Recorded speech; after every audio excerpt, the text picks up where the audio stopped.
Hello, world. Hello, internet. Hi. Welcome to Explorers of Elsewhere Live. I'm going to gently pause to make sure that I can be heard at the very least. Because we all know I am the most important person here. But also, yeah. Hello, everyone. We'll get your beautiful voices. Just make sure there ain't no lag. Oh, you've jinxed it, Nate. Right. Everyone, give your most excited whoops of joy.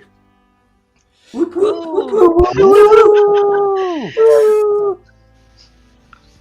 Now we will sit awkwardly in silence while we make Yes. sure that you are all audible. Contemplate what we just did. Yes. Nathan, you are our surrogate audio engineer. Yes, we are audible.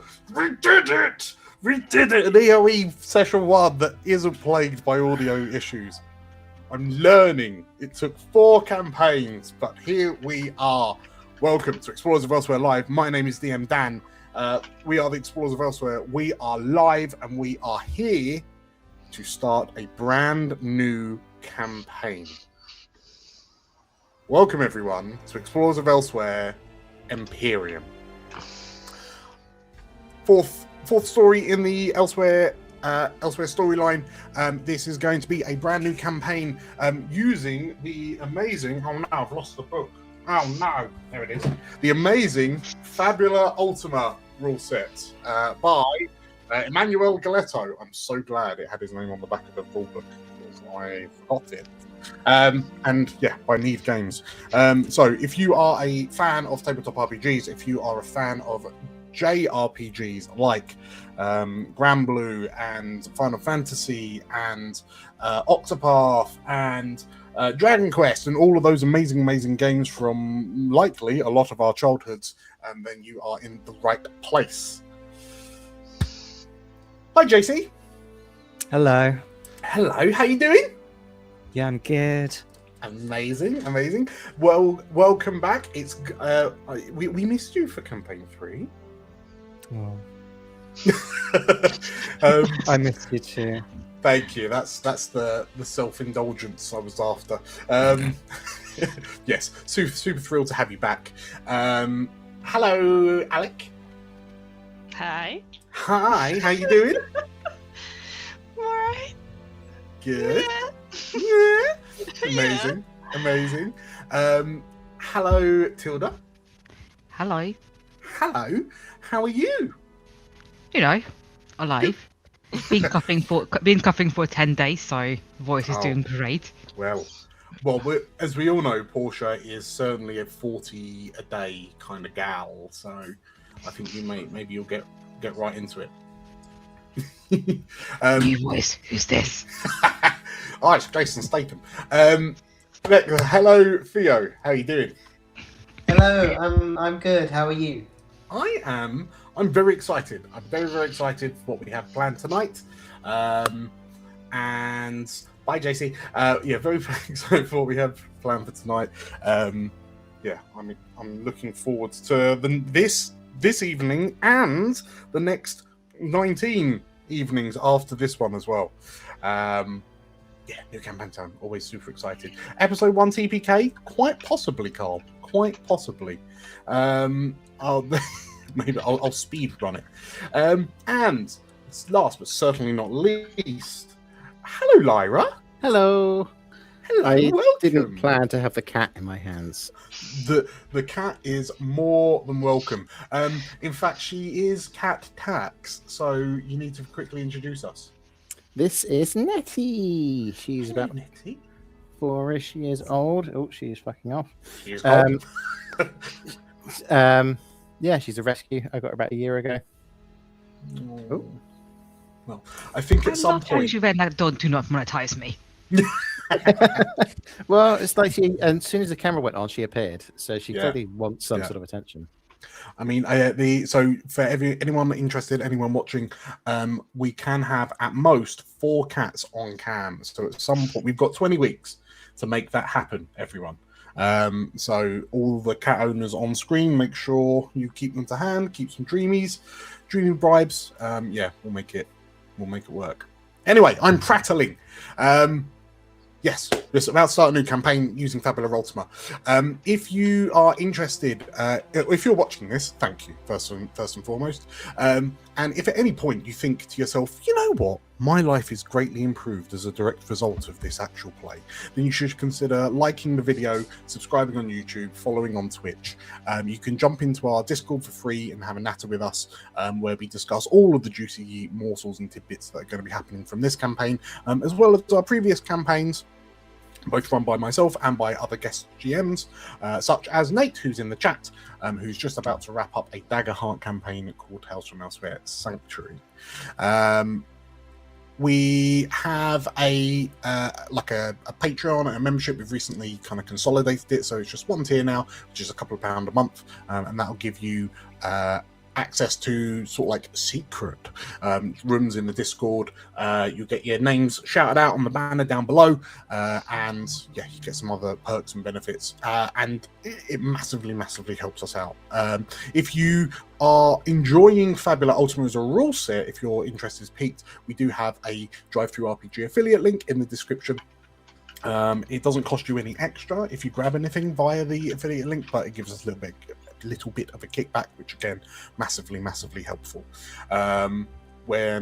Especially when we take all the proceeds and pour it back into the channel. So I think that's about it. This is the start of a new campaign, but it is certainly not the start of the story of Kalathar and the ex-denizens of Harukaze. Who would like to see where they're at 3 months after the last pilgrimage? Let's go. Let's go. 4 years. 4 years of freedom, of joy. 4 years of peace before the horns of war summoned us back. Hi, my name is Tilda, and I'm playing Portia, the Lorvar escaped experiment. Hi, I'm JC. I'm playing Veronika, a Lorvar mercenary priest of Yala. Hi, my name is Alexo. I'm playing Ruvaen, an Asimara voice of the people. Hi, my name's Lyra, and I'm playing Leif, a Dryad Rewilder. Hi, my name is Theo, and I'll be playing Aiden, a Terran Sprite Primal Summoner. And my name is DM Dan. I will be the games master for this adventure. What this Empyrium does not know is that we have had 4 years to bond and grow. 4 years to build our futures. 4 years to love what we fought for. And upon the mountains of this land, we will break this Empyrium.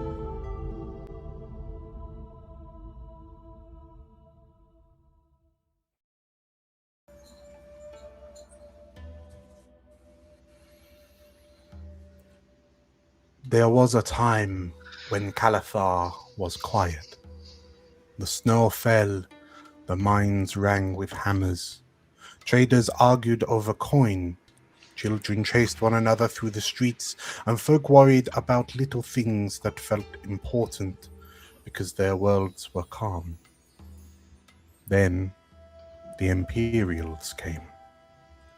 They marched in with their banners, their ghosts in armor, their promises of order.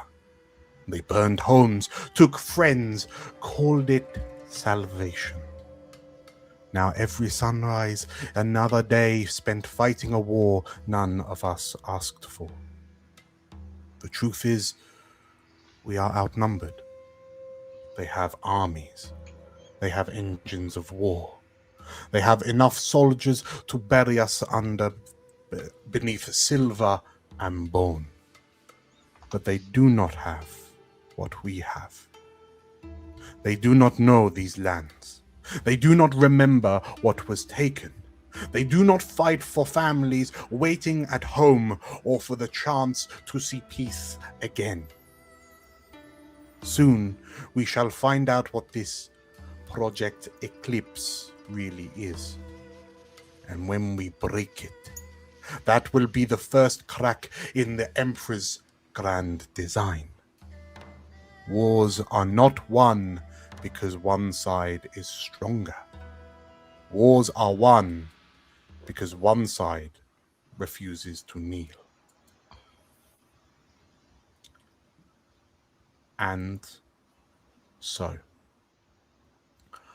we find a land buffeted by chilling winds and blustering blizzards. There is a gloom that permeates this place, as a harsh winter rips through the valleys between the mountains. All is not well in the lands of Kalathar. 3 months have passed since the crimson banners of the Empyrium graced the streets of the expedition town of Harukaze. 3 months have passed since the massacre of its townfolk, since the survivors scrambling into the wilds. 3 months since the genesis of the Harukaze Resistance began.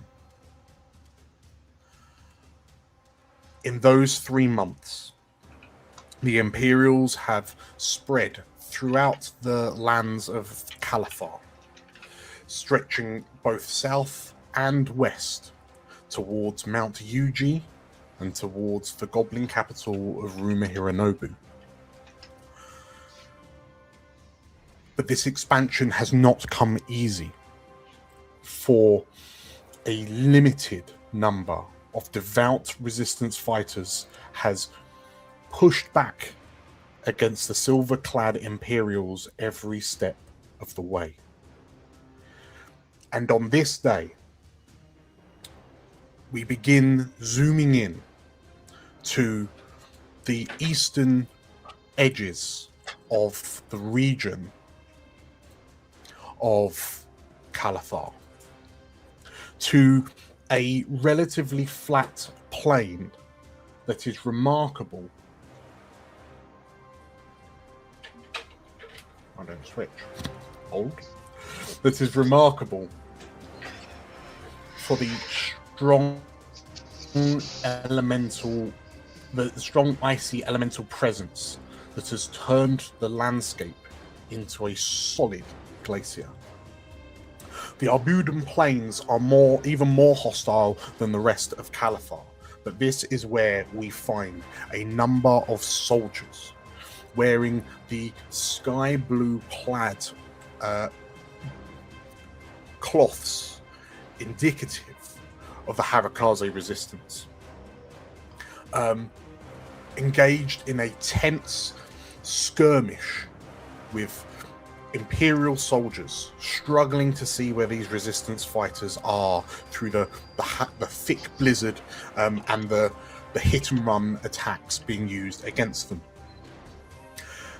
As a large bald wolfkin with a wild ginger beard screams defiantly at the Imperials as he charges into their lines, swinging a blacksmith hammer in heavy reaping blows. There is a call from the Imperials to fall back and regroup. And as the resistance fighters cheer and begin pressing in to press their advantage, we begin to pan away. We pan further south into the Arbudan Plains. We scale what was once perhaps a hill. And sat atop this icy plateau is what appears to be a castle that is frozen over by the strong elemental presence. With this elevation, the the blizzards that blow through the area don't envelop the ground as much as down in the valleys. But we focus for a moment on what appears to be a wagon, a cart of sorts, slowly trundling up the path towards this stone fort-like structure. The canvas on the cart depicts what appears to be a leering silver skull, the insignia of the Empyrium. And as the cart trundles in to this fort, 2 Imperial soldiers hold their hands up. Whoa! One of them shouts, and the cart slows to a crawl. The soldiers, armed with spears, take a moment to glance at the cart, and as they begin their inspection, they look towards each other. They mutter something quietly to one another, and then they separate to check both sides simultaneously. As the Lorivar soldier pulls his collar up slightly to shield himself from the cold, he paces towards the back of the cart. And as he reaches to pull back to look inside the back of the cart, there is a singular and the Lorivar's head whips back as arcs of lightning coruscate around the crossbow bolt shaft that now pierces the bridge of his nose between his eyes. The soldier flies backwards and hits the dirt hits the snow with a thud, and with a cry,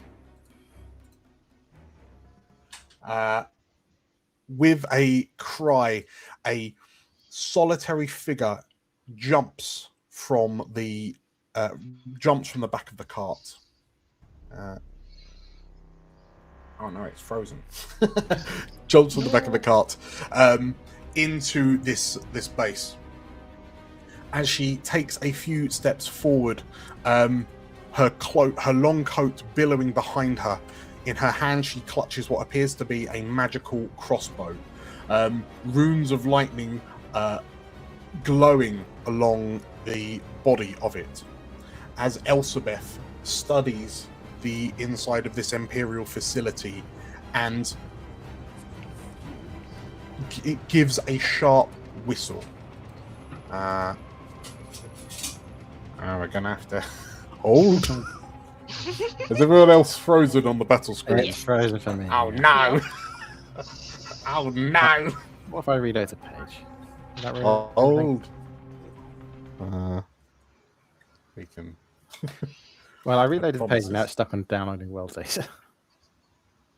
Okay, we're getting there. We're getting there. Oh, we're getting there. Oh, yay! This is what I get. This is what I get for trying to run too much simultaneously.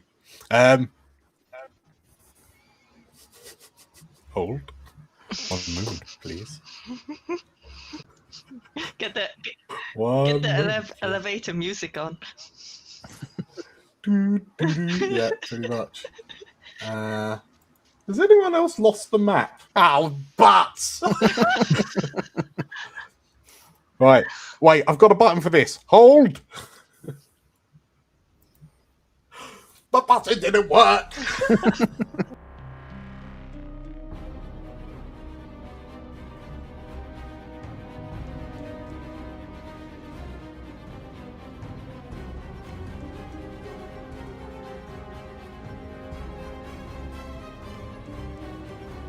Oh, that doesn't work either. Oh, but It's all going we wrong. did it. I fixed it. No, this is perfect. It's exactly how it's supposed to be. No, you celebrated too early earlier. A little bit, yeah. Okay, so yes, Elsabeth leaps from the cart and strides forward as a number of Empyrial soldiers rush to meet her. She looks at them with a slight sneer on her face as she smiles. And as the soldiers rank up in front of her, who jumps out of the cart next?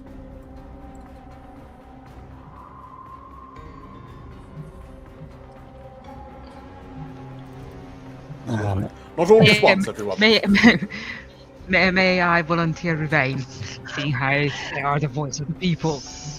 Lead by example. I will be the voice of the people, and Ruvaen will indeed jump out as flashy as possible. Nice. Okay. Ruvaen, as you leap from the cart following behind Elsabeth, the leader of the Harukaze Resistance, can you please give us a quick description of who jumps out? So, the next person to jump out is, of course, Ruvaen, who is an Asivar. Forgotten for a moment. The Asivar,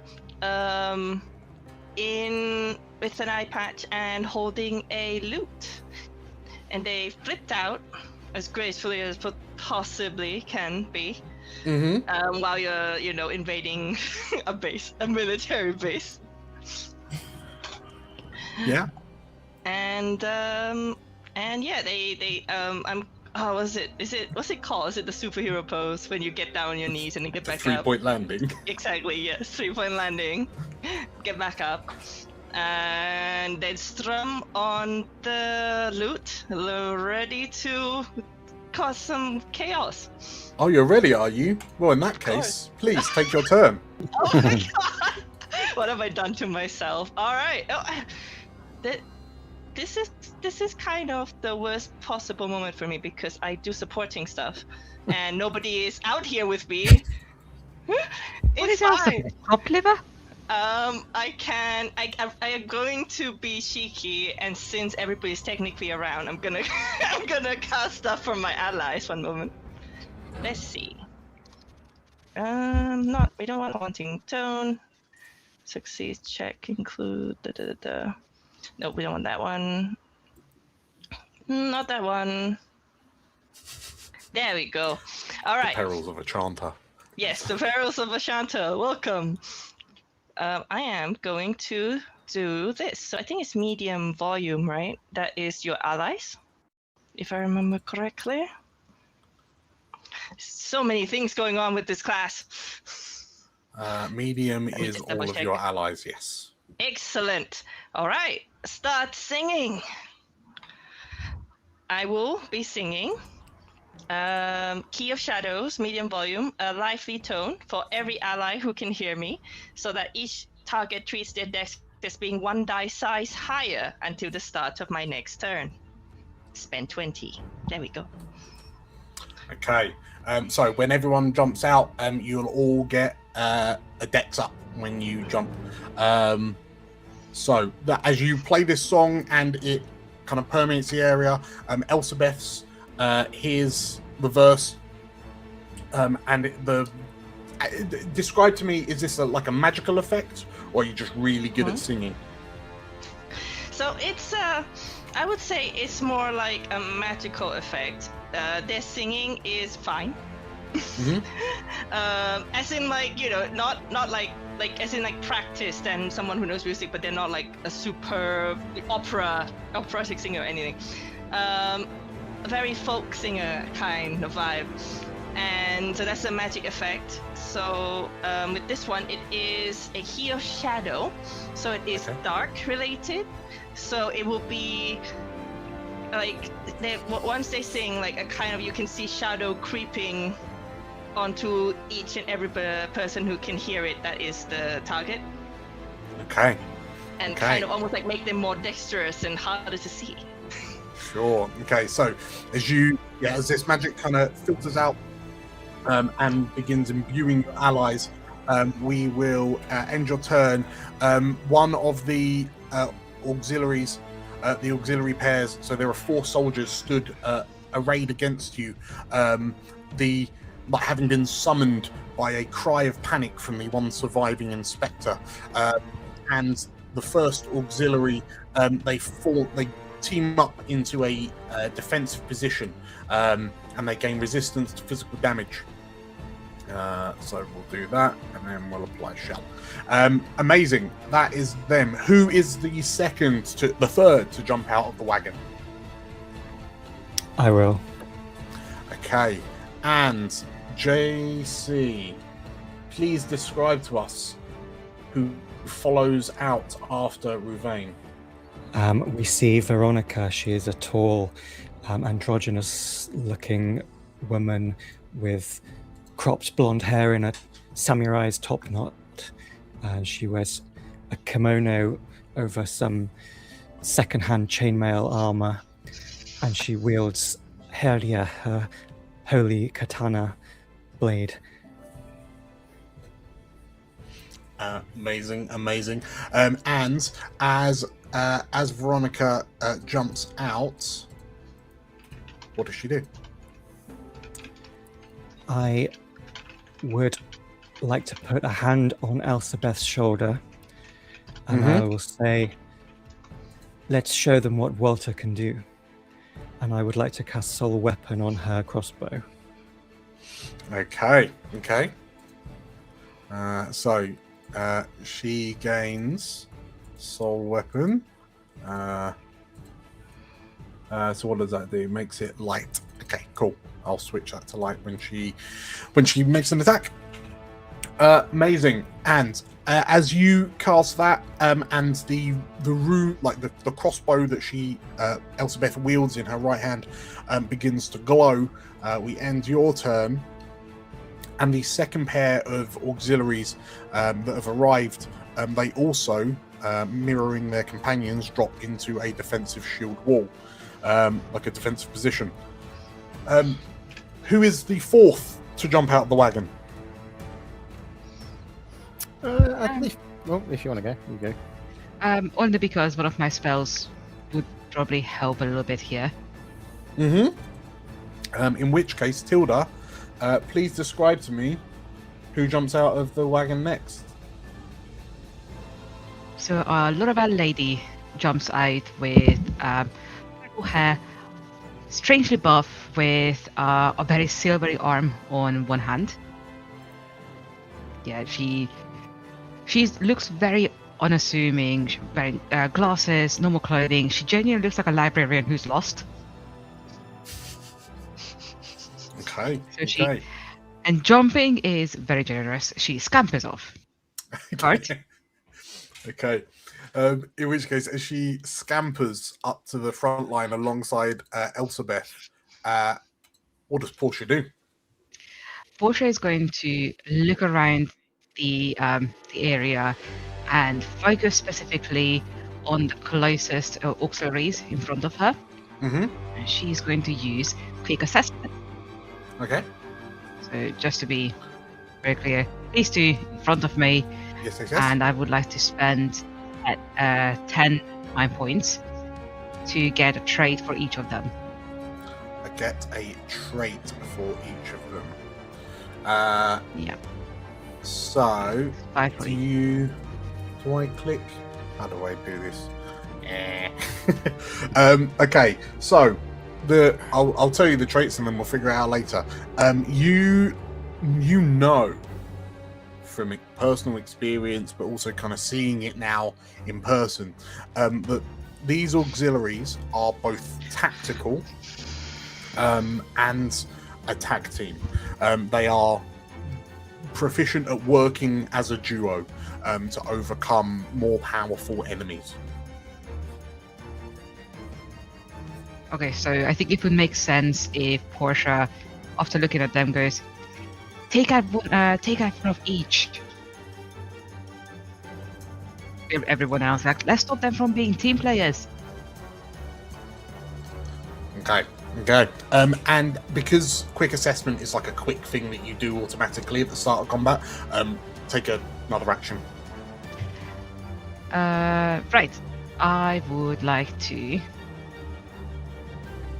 Actually, let's do unarmed strike against one of them.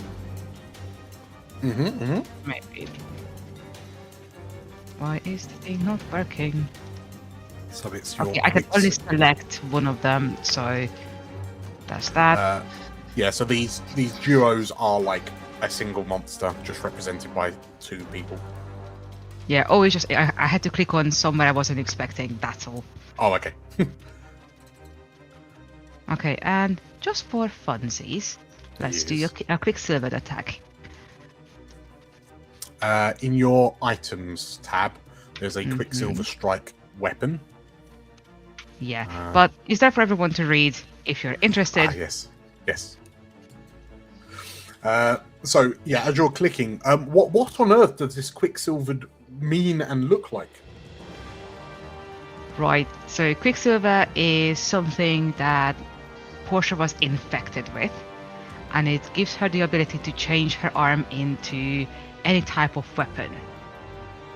So what these people would see is this lady running at them like and as she's running, her arm turns into a sword. Okay. As she tries to stab one of them. Okay. And, Is it like Tom Cruise sword arms when he's running? They turn into literal swords. Kinda. So are you attacking the hopeful auxiliaries down the bottom? Yep. Okay. A 10 versus defense is a hit, and that is 16 physical damage, which is halved as they bring their spears up to deflect your some of your attack, but they kind of stagger back, surprised, as your arm turns into this silvery, mercury-like blade and hits against their the blades of their spears. The blades of their spears, and it kind of pushes them back ever so slightly. Amazing. After you're done, I will, as you charge in and strike at the 2 auxiliaries, you hear this kind of horn ring out through the facility, and the large form of a keeper comes running into the battle as this kind of Imperial infantry soldier runs forward, and seeing you all, she's going to. We've got 1, 2. You know what? Let's go for you, Portia. This keeper charges at you and swings her kind of sicker sword in your direction. That's a 15 versus defense. Yeah, that definitely hits. For an 18 damage. Ouchie. As that, and as the infantry sort of like charges you and slashes at you, she turns around, her voice slightly muffled by her helmet. Under attack! She shouts. Who, at the sound of this, who is the next to jump out of the wagon? I think Leif will be. Okay. Now, Lyra, you have to be very descriptive here. What is it that we're seeing right now? So Leif comes lumbering out the wagon. I kind of imagine them moving a little bit like Bigfoot. Quite tall, gangly a bit, but of course covered in beautiful leaves and flora and all sorts. I think maybe in this colder climate, they look a bit autumnal. And when it gets warmer again, it might go back to green. Tall, cloven hooved, sort of a dryad, I should say. It's kind of the key word I've been circling around. Kind of like unlike anyone on the field, and pretty much anyone at here has ever seen before outside of the party who are familiar with Leif. Okay. And Leif, as you sort of like lope out, what do you do? Leif is going to kind of almost quite casually just take a look around. and reach into kind of, they got a little pouch. Pull out a little seed. I think the seed in particular is kind of catches the light in a sort of a strange way, like almost like a diamond, sort of a little bit reflective. And sort of on their shoulder, they just sort of scratch a bit and just sort of dig it in there, and you see this this seed start to grow. So I need to make sure I press the right button. So we're going to do some chloromancy. Okay. So Leif now has a little seed growing on them. I just make sure that's planted in the garden. And this seed is a star peony. And as that's going to sort of grow over the next few turns. But I don't want to just do that. I also would like to do some battle gardening. So, when I plant a magic seed, I can perform a free attack with my equipped weapon. Yes. So, I have a nice sort of wooden floral sort of staff. And well, I've rolled. You've rolled a crit. I've rolled a crit, but I didn't realise it was going to roll straight away. Can I roll against the crit against one of these groups at the back, please? You long click on who you want to attack, and that'll be easiest to these ones here. The hopeful auxiliaries here. Yeah, absolutely. So they will take your crit damage, which is 6, which they half because they are in like a defensive position. However, you do get an opportunity. And congratulations, Lyra, on the first crit of the game. Yay! Yay, welcome along. Yay! So, do you want to explain crit or? Yeah, I can do. So when we roll, so crits in Fabula Ultima are any doubles on your dice rolls, because you roll 2 dice when you do stuff. If you roll doubles and they are 6 or higher, then that is a crit. Crits will always hit, but then they also grant you an opportunity, which is just like a little Extra salt-based spice to sprinkle on to whatever is currently happening. So Lyra, you'll be able to click apply. So in the chat, you can see Leif gets to apply the effects of an opportunity, apply opportunity. If you click that, that will open up your new window with all of the opportunity options. So if you go ahead and let us know which option you're choosing. Now let's have a look. So this is going to tie in quite nicely to my battle gardening skill. I'm going to fill one section of my battle gardening clock. Okay. Which means, yes, at the end of my turn, yes, if I get into, if I can find the bloody clock, there it is. So that's already progressed by 1. Yes. And at the end of my turn, it progresses by another 1 automatically. Yes. And depending on the progress of the clock, these seeds have different effects. Yes. So, I go into Star Peony. On the second effect, every enemy I can see suffers dazed. Oh god. oh no. Okay, mass dazing. Yeah, I'm thinking Leif sort of almost like clownishly is like sort of lumbering out and plants the seed, and then just out of nowhere swings, hits, and this plant just blooms up and unleashes a sort of flash of light that all the enemies are dazed by. Amazing. Okay, so Leif, as you spring forward and the most devastating display of battle guarding ever seen on the channel. As you daze the 5 soldiers in front of you, that is the end of your turn.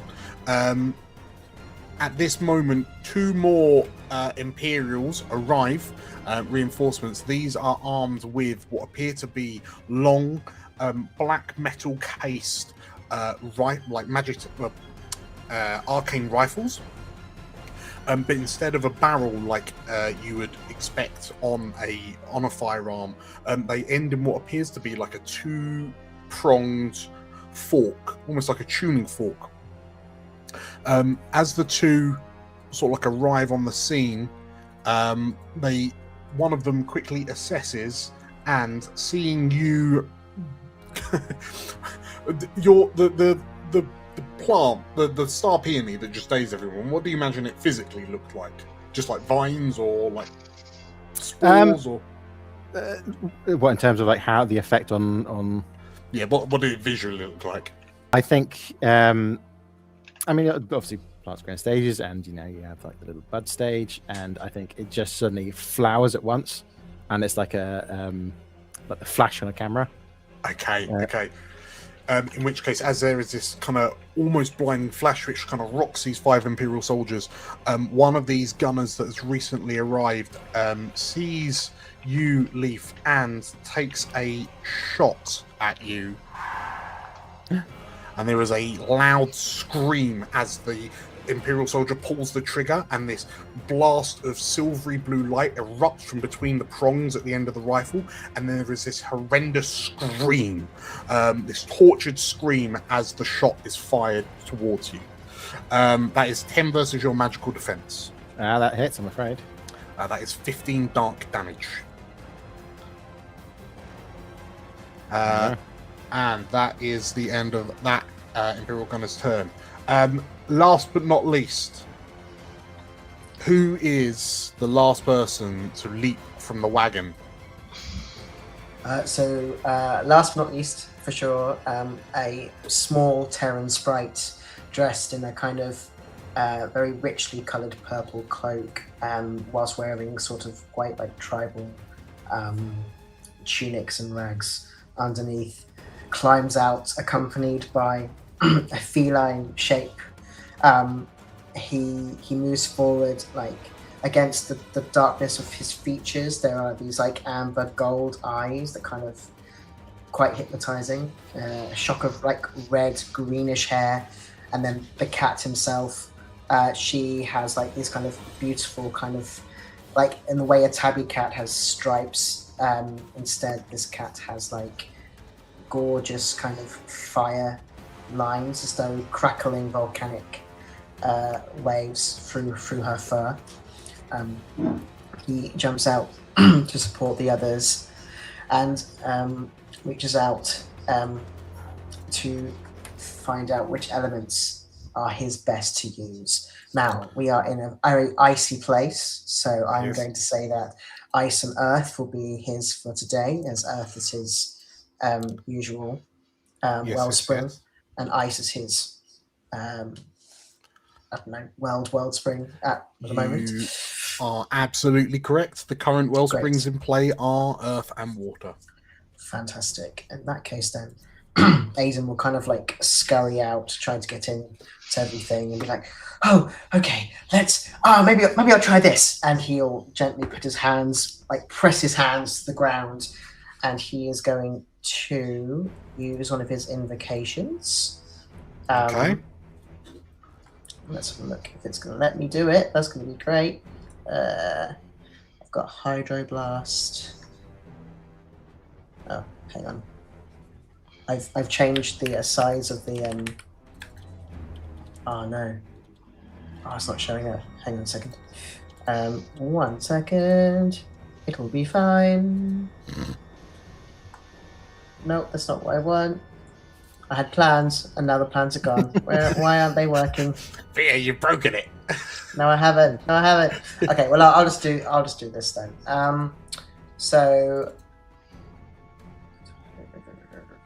Okay, so I'm going to do Hydroblast. Okay. So you deal 20 ice damage to a target as long as you're a weapon belonging to. Yeah, got that. So I can spend points, and I will, with his hands on the ground, you'll see that suddenly ice starts to like pool like from the ground and continue towards our keeper friend at the front. And he will be, he'll be my target. Yeah. Okay, so as you place your hands on the ground, I presume this sort of like the ice, the elemental ice that infuses the area just kind of spikes up into the soldier. Amazing. In which case, the keeper is rocked for 22 damage, which appears to have doubled because this Empyrial is vulnerable to ice. Okay, good to know. It would seem that the intense elemental ice that's kind of inhabiting this area has just it helps to cleave straight through this keeper's armor. Very good, Aiden. The keeper sort of impaled slightly, drops, staggers for a moment, blood gushing from the wound as this ice sort of spears through her and then shatters. And she staggers around a bit, kind of yelling kind of phrases of pain in a foreign language. The other gunner, seeing you all, is just going to shoot at random. Veronika, you've been targeted, and another shot flies out at you. 14 versus magical defense. Hits me. That is 16 dark damage. As this bolt of soul energy strikes you and rocks you back.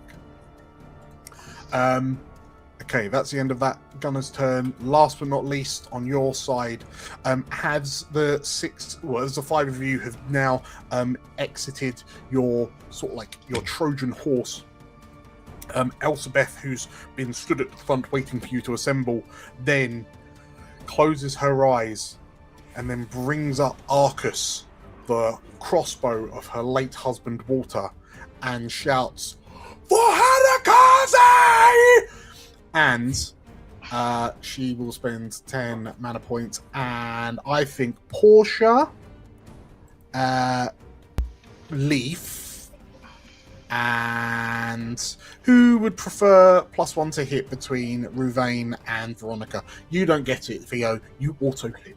I think Veronika, because I will. Yeah. Okay. In which case, the three of you now have +1 to hit as Elsabeth roars you into combat, and that is the end of turn 1. Which of you are going first? I have a suggestion. Yes. But I have to ask you something first, Dan. Just to clarify, I can use resonance right after I use my chant, right? Like the attack one, that is. Resonance. Because it says after you affect one or more enemies with a verse, and you have arcane weapon, which I do. So this is resonance in chat. You have to affect one or more enemies. Yes. So yeah. So I am suggesting that I do the attack and then make them do make your allies deal the extra damage to those enemies. Okay. So first things first, though, I need to do verse, and that is frantic tone. I have Key of Frost, frantic tone. I believe it's high volume. High volume for all enemies. Yeah. Yes. All right. I start singing, and I spend 30. I'd actually let you sing maybe during this campaign. Yep. No pressure, obviously. Yeah, that's the face of someone who does not want to. Okay. Okay. So, Alec, can you describe to me what this chant sounds and looks like? So this frantic tone. So I would say it likely sounds a bit like a war cry. Okay. So imagine a song that emits, war cry. Imagine. It sounds like a war cry. Yes. War Exactly. And then the ice, and then it kind of like affects the area, and then the ice on the ground starts basically just goes haywire around the enemies. Okay. Like, slash them and everything, Okay. Well, as the ice on the ground sort of like reacts to your manipulation of mana, the keeper at the front that's already been wounded by Aiden, she watches as the ground beneath her hooves rumbles, and I've just stripped you of. What have you done? Oops. What have you done, Dan? Let's give you that back. The keeper looks down and she takes 16 hit points as the ice flies up, striking her, which is enough to slay her. The auxiliaries. It's just all of them, isn't it? Oh God. Oh my. Oh no. Oh no. Oh no. Oh, this is devastating. They're all vulnerable to ice. That is 40 damage to each and every one of them, and they all get shish kebabs as the ice like spikes up into them. Of course, as I've already mentioned, I am going to do resonance for damage. Yeah.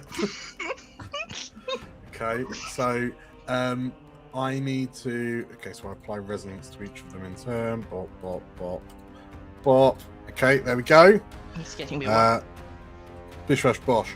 Okay, so they will now take extra damage because they've been affected by your verse. Amazing. And that is the end of Ruvaen's turn. And soon it'll be the end of the combat. Right, we're going to send one of the auxiliaries at you. So the auxiliaries at the top, the vindictive auxiliaries, quite appropriately, are going to attempt to pin and flank one of you. And it's going to target Leif. Oh, I was almost a double 5. 16 versus defense. Yeah, it's going to hit. Okay, and also because it's a multi-2, Aiden as well. So they sneak around the sides and kind of strike you from behind. Aiden, does a 16 versus defense hit you? Oh yeah. Okay, so you both take 12 physical damage, and you both, I'll click it for you, you both lose 10 mana points as you're kind of distracted and disrupted by this flanking maneuver. I need those. You do need those, yes. Can I go next one? You can. So there's actually a few things here. So behind the scenes, we discussed a little homebrew for how Leif's mimicry works for chimerism. Yes. And we said it applies to humanoids and plants. Yes. Now, I think you'll find Veronika did cast a spell not long ago, and Veronika is a humanoid, and it's any humanoid I can see, not enemies. Can I just note that little spell down and keep that one for myself? Was that soul weapon? No, that was for Harukaze. Oh, sorry, Elsabeth. Oh, Elsabeth. Oh. Sorry, I was going to say, just pilfering JC's abilities. Yeah, that's all right. Names, what are they? You can absolutely have for Harukaze. Oh, yeah, I'm just gonna. Hang on. I don't know how to copy that, to be honest. I've just given it to you and stripped it from Elsabeth. Hang on, let me duplicate that and send that back. There we go. She's allowed to keep it. She's allowed to keep it. Okay, so yeah, as you watch this sort of like this large, heavily muscled Wolfkin woman sort of like let out this battle cry, what describe to me what happens as your mimicry kicks in. I think it is a. Leif is sort of studying the sort of almost like the physicality of how she moves, because it's more than just you can say the words, but that's not doing the spell. There's this musculature, there's this stuff to it, and so Leif is trying to see how she moves and how she like puts her chest into shouting and that sort of thing. Okay. Doesn't need to cast it right now because I've already got an accuracy bonus, but I'm going to keep that for later and maybe practice it in the tent. Yeah, fair. Amazing. Yeah, in the meantime, I think Leif might... How many creatures are that's up to 3? Sorry, I'm getting a bit mumbly as I think. Leif is going to target up to 3 creatures. I'm going to do these 2 people at the back. Yep, the 2 gunners. Do that one. How do I multi-target? No, there we go. I've done it. Never mind.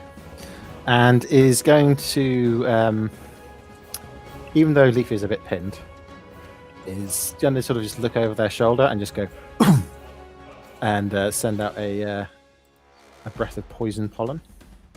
Not a good roll, I'll be honest. Okay, so that does miss both of them. Would you like to spend a Fabula point? That's a good point. Now, Fabula points. Push increases it by 1, doesn't it?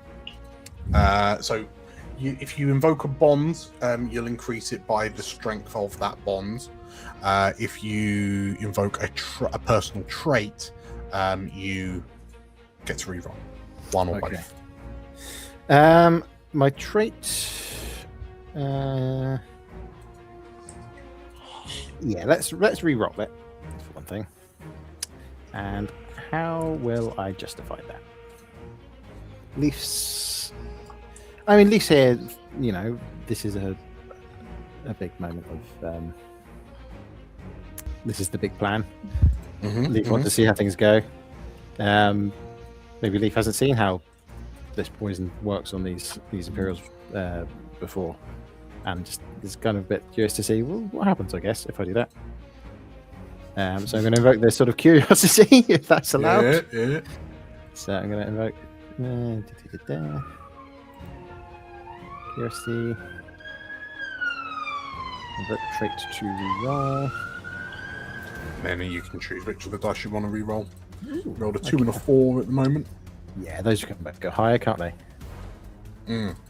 Or lower. Or lower. I'm just saying.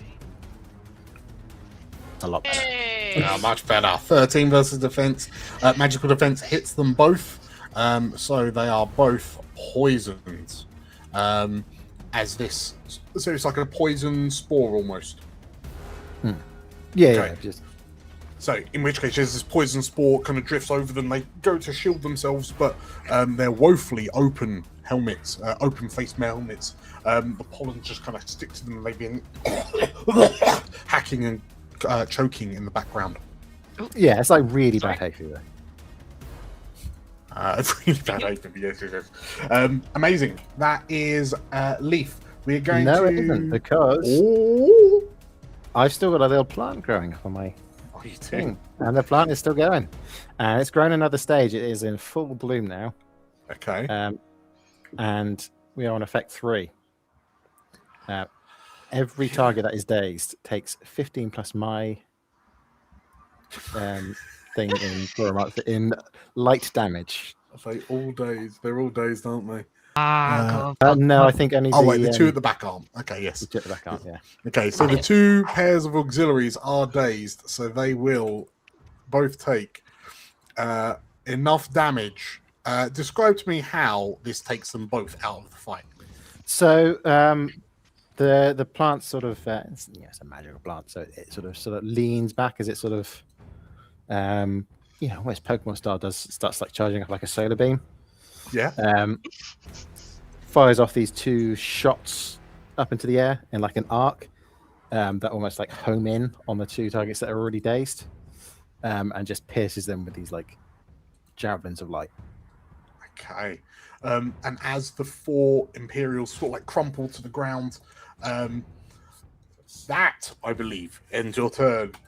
But we move straight to one of your allies because the 2 remaining gunners have already acted. So who wants to go next? Anyone got a preference on when they want to go? I'm just going to ice them again. So... I feel like that would be the quickest way to end this conflict, I'm going to be honest. Yeah, cool. I was just checking if anyone else had any plans, but I'm happy to just get Aiden to go forward again. Yep, he will... let's just go into my invocations. I'm just going to check I can now see everything properly now, which is useful. Okay, I think I'm going to do the same again, but this time, because I have linked invocations, I can actually spend 10 more mind points to attack both, to add and to another target. So if I... Oh no. So, yeah, we choose which one of them gets it, and then I don't know how to do that on here, but basically whether they get the other one also gets, and I spend 10 more mind points. So when you perform an invocation, you may spend 10. Okay, so yeah, it just hits them both. Okay, so one of them takes boof 20 hit points. The other one takes boof 20 hit points, and both of the gunners are absolutely wrecked by the explosive ice shards from the ground. And Aiden, as you kind of lift your hands up and look up, you notice that the courtyard is now clear, and clear for you to continue on into your base, into this base. Very, very good. As we switch you out of initiative, Elsabeth turns to look to you all, and yeah, she looks to you, and we have to get in and we have to get out quickly. We need to find as much as we can on Project Eclipse, and if you see anything of interest on the way, make sure to grab it. She turns her head and looks to the sort of like the large stone castle, like fort, like keep building in this fort, to paint an out of game picture for you. Imagine it looks a bit like a fort in Skyrim. Why not? So yeah, it's a bit, the stone walls are a bit rickety stone. They're caked with like snow and permafrost that are clinging to the rough stone faces. Yeah, and in the distance, like at the back of the keep is this, at the back of the fort is this kind of keep-like area. You can see a couple of sort of like burning torchlights inside to kind of guide you when you're inside. We will move. I'll move you all to. I'll take that for you. So as you move into the keep, there are a number of clocks now in play. Did that work? It did work. Yeah, there are a number of clocks in play, which the viewers should just about to be able to see. Something like that. So there is a primary clock, which is Project Eclipse. This is you trying to find out whatever you can, like, get to the bottom of what Project Eclipse is. Who would we consider the mastermind? The most mastermind here? Probably Portia, right? I guess Portia would know Portia more about the Empyrium, so I Yeah. guess we're trusting her instincts on where they keep things and hide things. Okay, With so Elsbeth's blessing. yes, that's fair. So, well, in that case, Portia, yeah, you know that this, from taking a look, you can see as you kind of enter into this base, it looks like a local fort that's been taken over by the Imperials and turned into, like your intel has informed you that this place has been turned into a bit of a research facility. And from your spies, from Elsabeth's spies, you know that there is something of great importance to this mysterious Project Eclipse happening in this fort, and it's the idea is that it's a bit sort of like hidden and discreet and out the way enough that the resistance wouldn't really think to come looking for it. But you imagine it's got something to do with the intense elemental ice mana that kind of permeates the area. So yes, you're looking for this kind of key part of Project Eclipse that's here. You're also on the lookout for loot, whether that's in regards to physical items, to supplies, to information. There are a number of defenders in this base still, sort of like roaming packs, if you will, and there is an alarm. When the alarm sort of like reaches full, reinforcements will be summoned.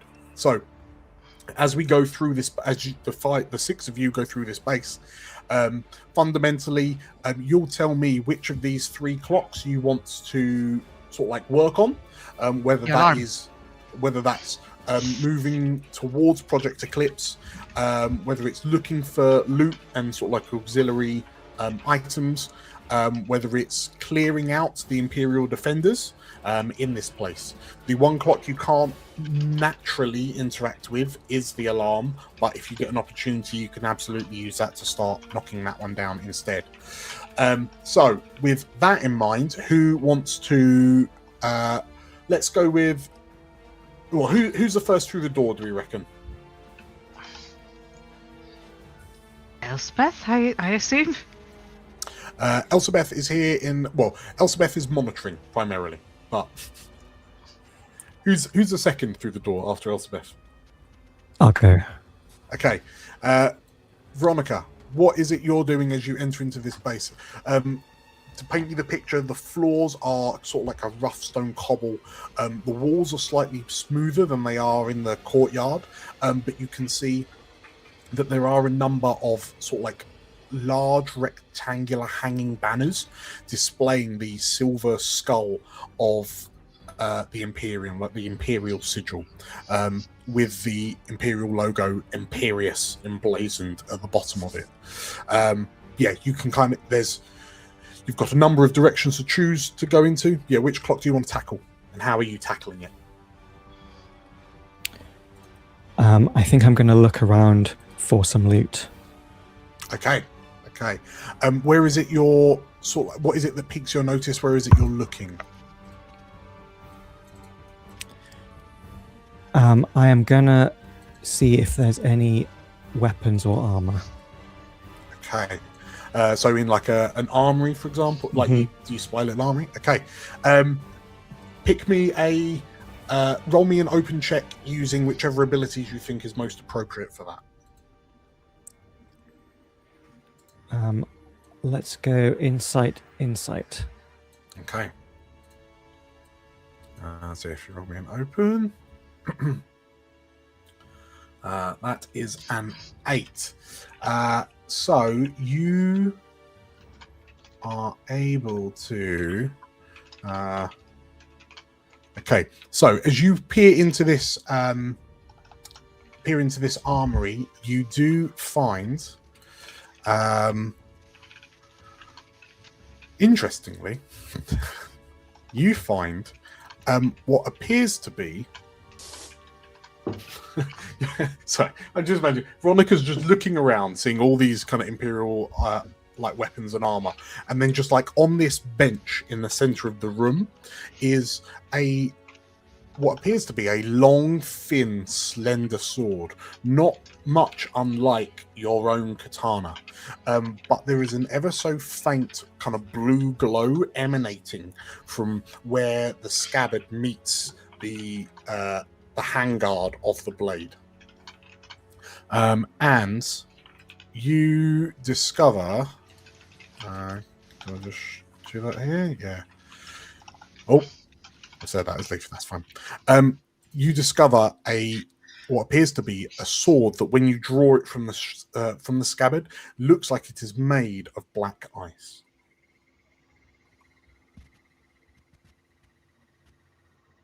Okay. Can I take both of those? You absolutely can. You absolutely can. So I'll drop this sword into your inventory. There are you? There you are. Cool. Right, that is now in your inventory. It should be. Yes, sliver. There you are. Amazing. Okay, so that is Veronika, as you find that, who's the next to go? What is the just to remind me? Defenders and alarm clocks are for looking out for them, right? Or so the defender clock is effectively hunting down the defenders of this place. So you know that the more defenders that are left, the more kind of damaged you'll be come the end of it all. Ruvaen is gonna do that. Okay. So you're hunting the defenders, yeah? Yes. Okay. How you what is it you're doing specifically to sort of like root out and defeat these defenders? They are going to be a bit stealthy, at least during when they're finding them. Once they found them, they will be singing them to death. Okay. Amazing. So which abilities are you using for that? Probably the singing stuff, because it worked quite well last time. So it's probably going to be Magician. And do I just roll normally? Yeah. If you're effectively just zotting Imperials with your voice. Okay, yeah. I'll drink elixir after then. For now, I am going to do some damage. If I can find my character sheet. There we go. Let's see. We're gonna do Key of Frost because the last time it seems most of them are very unhappy with Frost. High volume is 30, right? So that's like all of my MP, but we'll deal with that. 3 rounds, everyone. Ruvaen lasted 3 rounds. Hey, I can resonance it. I have a weapon now. I am no longer without MP generators. All right. So I'll click. There we go. Then spend 30. And then I don't know if they'll die or not, but I'll use this just hits, doesn't it? Yep. That's going to be a catastrophic amount of damage. And then, I'm going to do MP resonance after, so I'll just put it on there. Okay. So I will say, okay, fine. Okay, we'll do it this way. We will, because you're going to do like 40 damage if they're vulnerable, aren't you? Yes. That's good lord. Okay, so as you're moving through the base, moving through this keep, you hear the sounds sort of like armored footsteps running down a corridor towards you, and as you sort of like spin around a corner and see these soldiers, and like one of them points at you, shouting in their native language, as you presumably strum this chord, and then just ice flies in from a window and just slams them against the wall. It's 40 damage. That's going to be like 2 segments easy. Cool. So 2 segments on the defender clock. Very, very good. This poor alarm. Good job. Okay, who's going after Ruvaen? Can I go after just because I feel like Portia hearing her people screaming in her native language while Ruvaen is just scream things at them is like, okay, we are focusing on finding the Project Eclipse. We are like hyper focused on not ignoring that, finding the project. Let's get out of here. Portia might be slightly traumatized. Sure. So what is it you're doing to sort of like find? So obviously you're trying to find information on Project Eclipse. You're trying to find So what is it you're looking for specifically? anything that's written down. Like she, she's one of the few people who can read everything around here. So she is looking for like signs of like official documents, or just having hang around military people before. She's like, okay, so if I was Lesarius, where would I hide my documents, for example? Yeah. At one point, if I was Ortho, where would I want to like loot? Yeah. Fair. Okay. So And which abilities are you using for that? I would like to use inside, and because I have focused through Lawmaster, I do get. Is it an open check or a? Yeah, just do open check. Yeah. Yeah, I get a +2 modifier on that one. Ooh. So let's see what that does. A 13. Okay, I will give you 2 segments for 13. Yay! Okay, so specifically, what type of evidence or information have you found? And then I'll tell you what's in Very it. quickly, Mm-hmm. I think I might have done something wrong because my modifier is +4. It should be +2, so that should be an 11. Okay. Yeah, 2's fine. 2's fine. Okay. Yeah, go low. I'm just saying, just to be very honest. Yeah, no, I appreciate it, Tilda. Thank you. So yes, what is it you physically found? I think she would just find like a folder full of like loose documents of notes and things. Probably nothing about the project itself exactly, but at least I think it would be probably documents on who is looking after what. So at least we have a better idea of where in the base we need to be looking. Okay. So the notes that you find, like you sift through until you find some documentation on Project Eclipse. Yeah. It's basically a Jira epic, so we know exactly who's doing what. Yeah. Well, what it actually is. So you find these notes, and they seem to be scientific notes.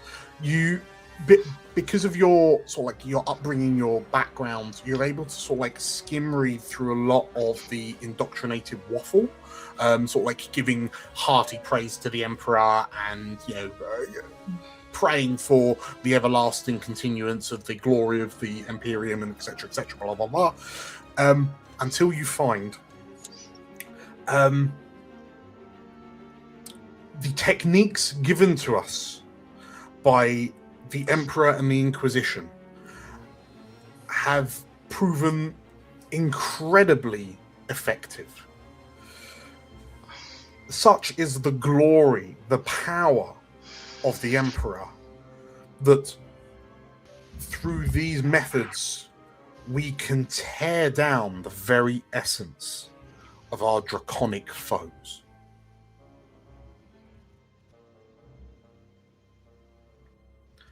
Okay, fun. In this moment, Portia, as you read the word draconic, how does your upbringing as an Imperial feel, knowing that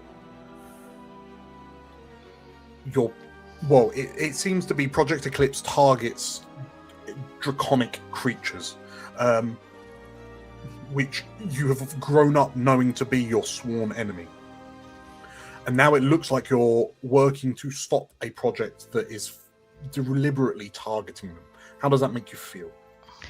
I think initially she reads it and like, oh yeah, no, that totally makes sense. That's a good thing. And then she needs to remind herself that no, that's not what I work against now. So still, that built-in prejudice she grew up with is still there, it still lingers, and she needs to actively work against it. And that makes her feel really, really guilty. And it also makes her feel like she wants to do even more and find more stuff and just be useful to this group to compensate for it. Okay. Amazing. Okay, so yes, you've ticked up the Project Eclipse clock. twice. We move to who wants to go next between Aiden and Leif? I can go unless Aiden wants to go. Yeah. Okay. So what sort of creatures are there around here? I assume there's going to be like rats and stuff. There are like rat-like creatures. Yeah, there's a few vermin, but they're surprisingly scarce given the extremely hostile and sort of like cold climate of the Arbudan Plains. Like as a creature of a primal origin, you can feel that what should be a relatively natural feeling mana is just absolutely saturated in arcane. It's poison. Like the ice around here almost feels like it's poison, like it's toxic to you, and it just makes the cold feel so much kind of sharper, so much more dangerous. Yeah, there's a couple of rats. There are sort of like elemental moats floating around. Some are large enough that they're just about scratching the surface of like sentience. Okay. I'm gonna sort of speak to one of the rats, sort of crouch down, and be like, You've got this speech, haven't you? Oh no! I have, yeah. Okay. I've got feral speech. And to be like, yeah, hey, buddy, how you doing? Just real quick, we love you, Zong. I assume your name's Rachel rather than Zond, so we love you. Thank you. Okay, so you're speaking to the rats. Animal voice. I was hoping to leave that behind in D&D. Right, so what is it you're saying to this rat? So yeah, gosh, hey, buddy, it kind of sucks around here, doesn't it?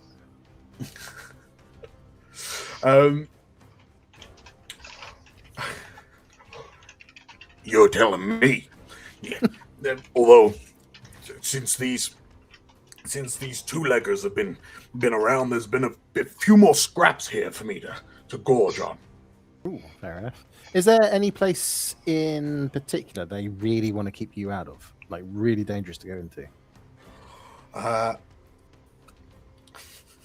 Well, I don't know. Well, as a sovereign rat, I go to where I please. But old Greg, he did linger. He did venture into the basements below the keep, and we never saw him again. Oh man, I'll go down and have a look, and if I see old Greg, I'll tell him you said hi. And if Greg's dead, he's still food. Okay, well, sure, why not? It's a rat-eat-round world out here. Hey, no judgment here. You got to do what you got to do. Amazing. Okay, so is that? Are you using this? I'm going to say I'm going to let you decide if that's a loot or Project Eclipse thing, because it's kind of, I don't know what it is. That is arguably a Project Eclipse. So yeah, Okay. Feel free to. Well, you tell me which abilities your feral speech would count towards. I'm guessing I mean, a lot of my stuff is. What did I choose? Sorry. I'm going to say insight and willpower, probably. That's a lot of how my stuff goes. Okay, insight so- willpower. Primary. Insight, secondary, willpower. Let's see how this goes. That's right. A 10 is what we need, and that ticks us up by one segment. So we are 3 of 6 on the Project Eclipse clock. Yeah, it would seem that in the basement there is more to do with this mysterious project. Amazing. We jump over to Aiden. Hello. I think as Project Eclipse was the last one, I think I will do loot. I feel like as people start to scamper off, I think Aiden stumbles upon like a barracks area, and he'll like look to Vesta, the feline wild spirit next to him, and be like, "Shall we take a look? Shall we see if there's anything useful here?" And they'll go into the barracks, have a look. You still trying to decide what Vesta sounds like? Yep. No, Okay. I've just remembered I have to do another damn animal voice. Yep. Okay. Theo, give me a ballpark at the very least. This is your bound world spirit. Ballpark. Okay. Well, I was inspired by his dark materials, so the relationship between Lyra and Pan. So she's quite young, so you can probably do a kind of more mischievous, quieter voice. Also, she's a cat, so you know. Okay. Yeah. Okay. Mischievous cat voice. Yeah, sure. Okay, so what is it you said to her? So shall we go have a look? This flaming feline kind of peers back at you with her three eyes, and already ahead of you, and she sort of like slinks low to the ground and like does a little cat shuffle into the room. Mm-hmm. Cool. I follow, and I want to see if I can find anything loot worthy to take back with us. I assume I'd have to roll as an open check. You said. Roll me open. I think I will do insight and willpower because they are two things that I use. Unless you want to use. If you're looking. Are you just sort of like having a physical look around? Yeah, having a physical look. So should I do insight and dexterity? Oh, insight. Okay. Insight. Yeah, that's fine with me. Right, let's see. It's a rubbish roll. Roll. Does Aiden want to reroll? I do want to reroll. That was rubbish. How do I do that again? Okay. Use one of your. I'm gonna invoke. I'm gonna invoke a trait. Your traits. I think. Interesting. I think that because of the fact that Aiden is still very new to this world, he's very curious about people's belongings and people's things. Like, he didn't grow up with belongings. Vesta was the only thing he had. So I think looking at as someone who grew up in the Eschaton and not in, like, he finds everything fascinating. So I'm going to focus on my origin for my reroll, like the lack of things. So yeah, that's what I'm going to do. So your origin's growing up in the Eschaton. Sort of like pushing getting you everything to overcome. I can. Sure. Yeah. Sure. Okay. Yeah, So invoke that origin. I'll roll both. That's much better. That's much better. That is a 12. So this was a loot one, yes? Okay, so 12. The difficulty is 10 on all these clocks. I should just straight up and say. So that ticks you up by 1. And as you and Vesta kind of snoop around this barracks, you find what appears to be a strange-looking jerkin.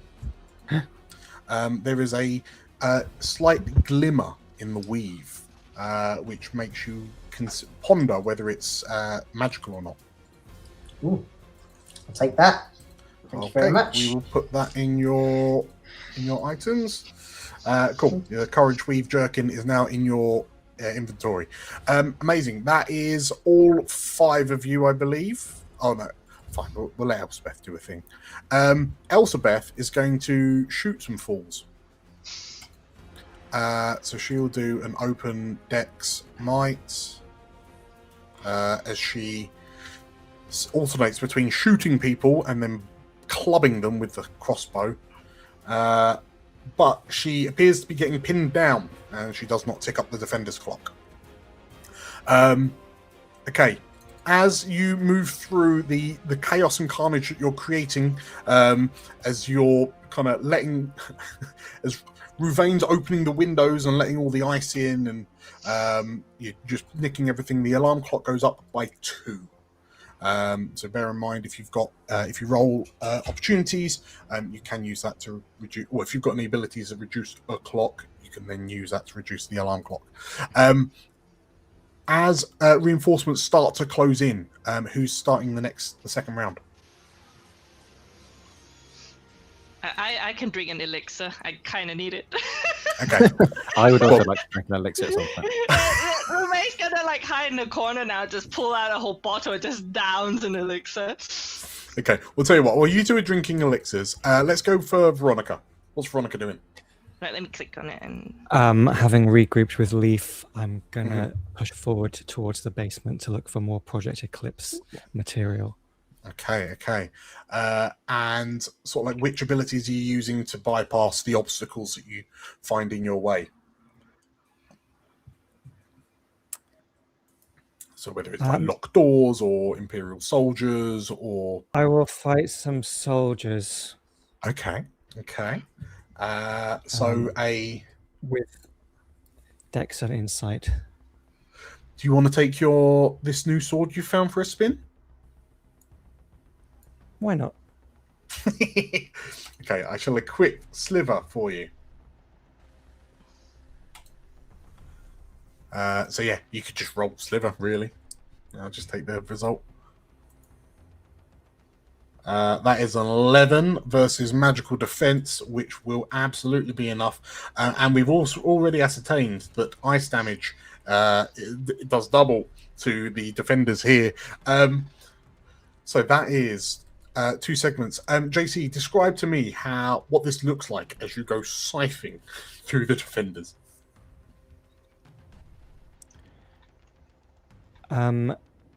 So the peaceful, defensive Veronika of 3 months ago is starting to become replaced by war mode Veronika, as she sheaths her sacred spellcasting ritual sword and brings out this dark blue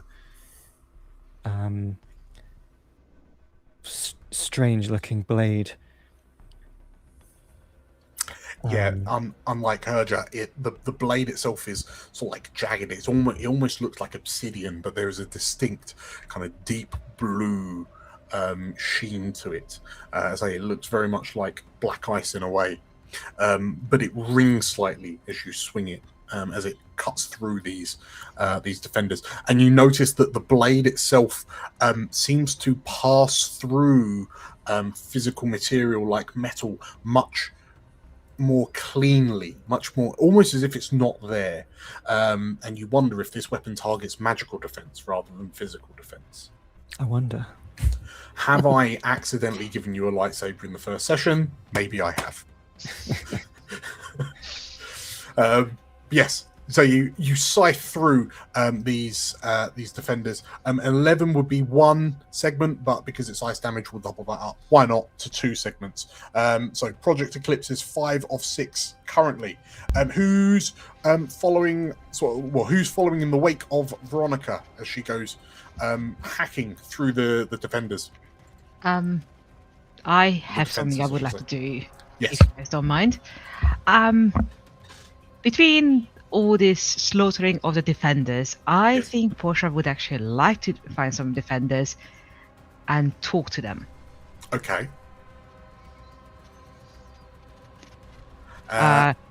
Don't know what to roll for that. I assume it's... Which clock is this? So are you targeting the defender's clock with this? Yes. Okay, fine. If you're talking to them, willpower for sure. Mm-hmm. What is it you're talking to them about, and how are you talking to them about it?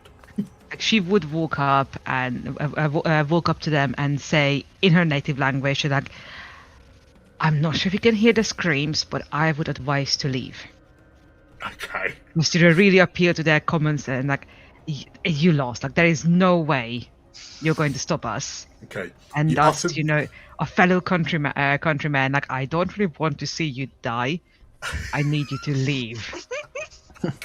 Okay, you uttered the words common sense, so we'll absolutely throw insight into the mix. So yeah, do Okay. me an insight willpower. So you can either do Okay. open or an attribute. Yeah, we're looking to beat 10. Okay, let's see how that goes.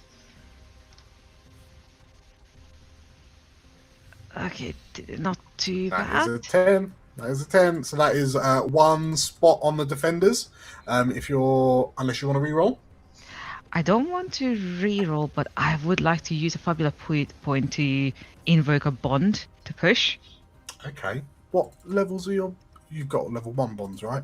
Yeah, just 2 level 1. So I will say that an 11 won't get you an extra pip. You'd need to get to 13. in which case, yeah, I wouldn't mind re-rolling my insight because 3 is fairly low.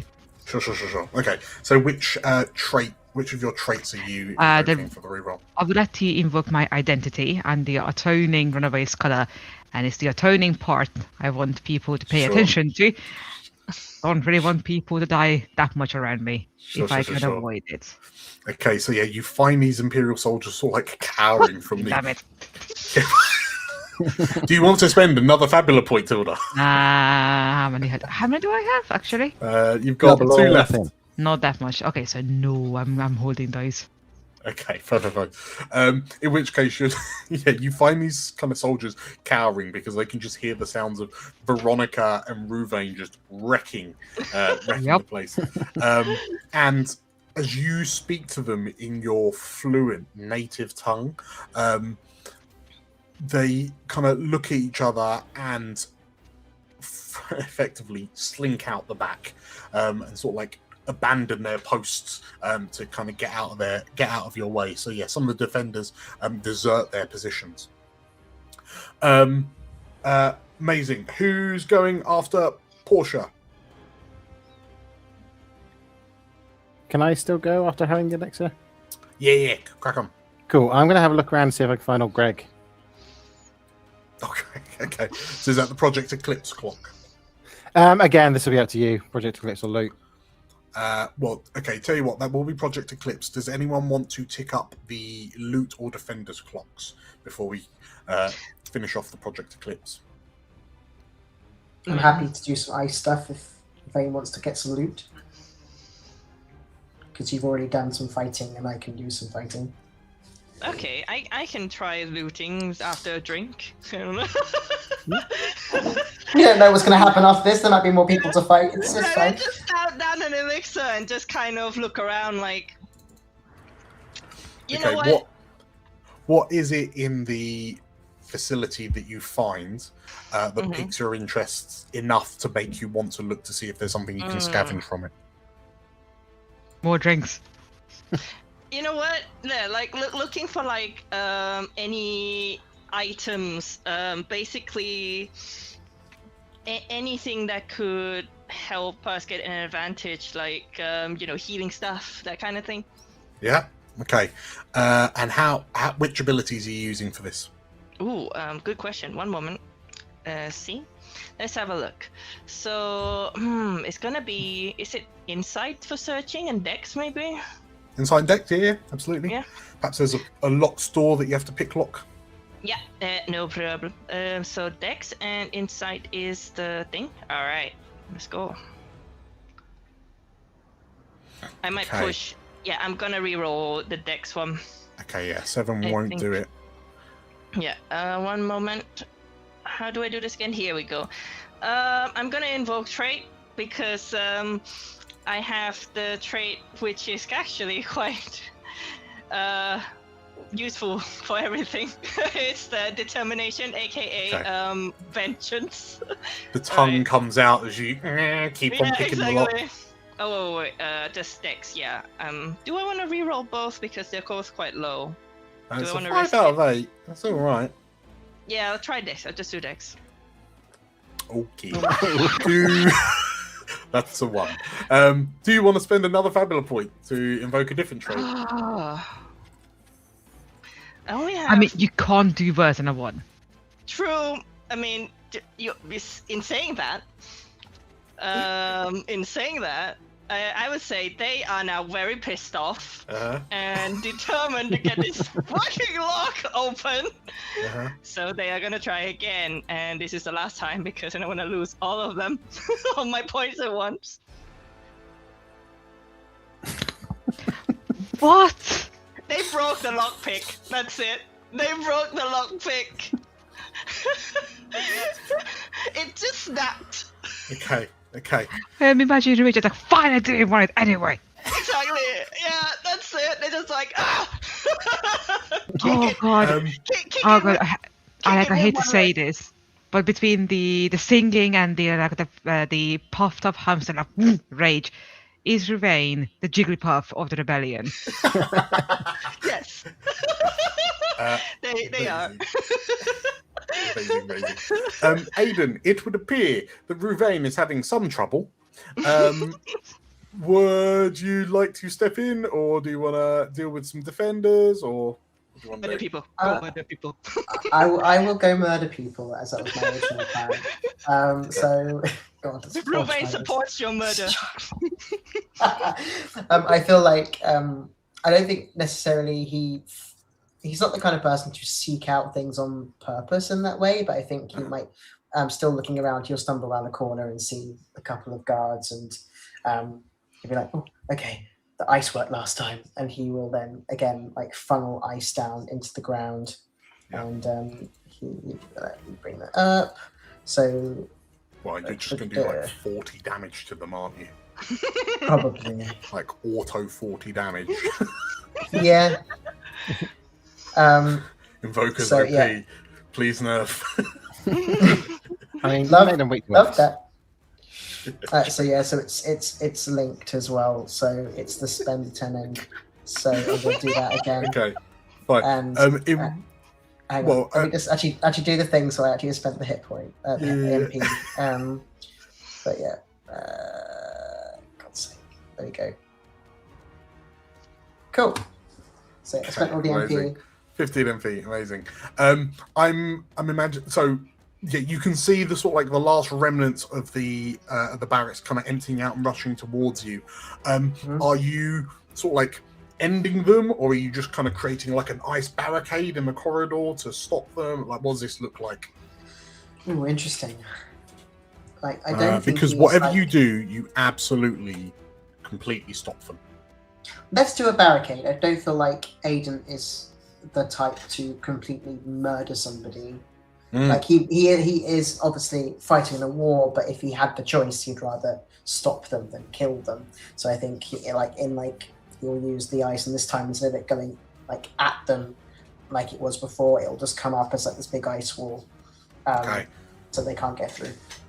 In which case, the lead, like the lead soldier, as this ice wall kind of comes up, they stick their hand out, and the ice wall like freezes over their hand, and you can hear the sound, the muffled sounds of them on the other side of this solid slab of ice, just like the shadow of a hand in the wall, as they try to pull it free. But you've absolutely sort of like blocked off the defenders. Very, very good. Leif, do you still want to go looking for Greg, or do you want to help out Ruvaen before we tick up the Project Eclipse clock? Yeah, I'll go help with the loot because we seem to have the time. You've got some time. Yeah, if nothing else, Aiden has absolutely just bought you some time. Can I have a look around this basement? I assume there's going to be something nice down here.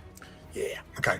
So as you head on down, what specifically do you see that catches your attention, and what are you rolling to interact with it in the search of loot? Ooh, what do I see? I think there's like maybe just a bag of like loose things down here, like loose unsorted things. And this just sort of puts their head in and says, "Ooh, what's in here? Anything good?" Maybe it's like confiscated stuff. Sure. Okay. Roll me. Well, I'm reckoning insight at the very least because you're searching. Probably insight if you're physically looking. Yeah, I can do If that. it's just kind of loitering about. Yay! A 10. Okay, so you in a chest that is not locked. As you swing it open, you discover handily. You discover 5 IP and 200 supplies, which is our wealth in this campaign. So that those 5 IP you can spread amongst your companions as you so wish. Okay. I think it's just you and Ruvaen that have used some IP so far. Yeah, I'm going to get my IP up back to 6, and Ruvaen can have the other 2. Okay, Ruvaen, you can go back up to 5, and then we'll bank the 200 supplies. We'll put that in the group kitty for now. Okay, so we'll bank that up. Yeah, we'll bank it in the bank. And last but not least, because you're so close, let's just go ahead and Elsabeth spies some locked chests that you can't get in, and so she will do what she does best and smash them with her fists. Is that just Elspeth seeing Ruvaen just breaking lockpicks and she's just like, where? Yeah, she walks up behind you, boom, kicks the door open. This is how you do it. A 14. I wanted to play, guys. A 14 does work, and as this sort of like this mini vault, I suppose it's almost like a vault-like room that you were trying to get into, Ruvaen, which is probably why the lock was as sturdy as it was. You find Ruvaen, you scurry in past Elsabeth, and you find what appears to be this diamond amulet that's got this kind of deep kind of purple amethyst-like gem in it, and the light around the amulet seems to be dimmer, like it's absorbing light. No, other way round. It appears to be brighter, almost like it's refracting the darkness. I will put that initially in your inventory, and then obviously we can do stuff. So you have the Soulwood Sigil, and that is a completed clock. At the end of the turn, wouldn't you know it, the alarm clock ticks up by 2. But between the 6 of you, one of you is going to roll a 10 or more. So I'm just going to go ahead and advance the Project Eclipse clock. Can I pitch that old Greg was in the chest that I looted? You absolutely can. He was trapped. He was trapped trying to eat the rations that have been left in there. He's got a very full belly. So you free old Greg. As you move through this sort of like this catacomb under the keep, you feel the chill in the air is much more intense. The deeper you go, you notice that the wall sconces, brazier. Yeah. Okay, I didn't say the other one. The braziers don't appear to be emitting any heat, whether or not that's a magical thing or whether the heat itself is being kind of masked by the sheer kind of unnatural cold. You realize you're walking through what appears to be the dungeons of this place. And who's taking point? I will. Okay. Veronika, as you sort of like lead the group sword drawn, looking out for threats, you spy, like you find in front of you what appears to be, it can only be described as this large, almost like metallic barrel of sorts. It stretches from floor to ceiling, so it's about 10, 12 feet tall. The metal appears to be almost like banded silver, intermeshed with banded iron, and there is an icy, almost like glass curved front facing you. There is a low blue dim glow emanating from this capsule, this vessel, and there is an ever-present kind of cold frost, cold fog that kind of seeps out from small vents at the base of this tube. As you kind of look around, there are a number of sort of like arcane runes inscribed on this container. There are, but yeah, it looks fundamentally quite isolated. What do you do?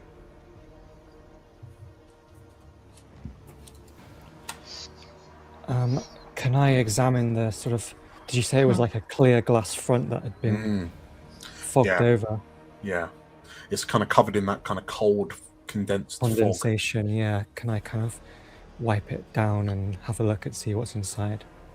As you approach, you can feel like, and you reach your hand out, you can almost feel your fingertips getting numb from the cold. It's almost like you're putting your hand through a veil, like through the surface of some invisible kind of water, to the point where like it gets cold enough that your hand almost feels like it's beginning to burn slightly.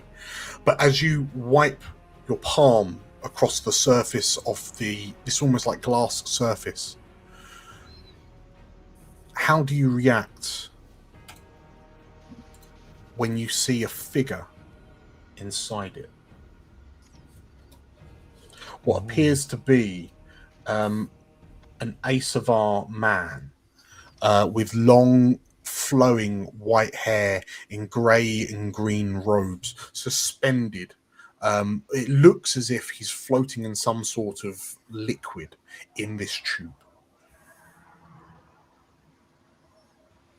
Is he anyone we recognize? He is not.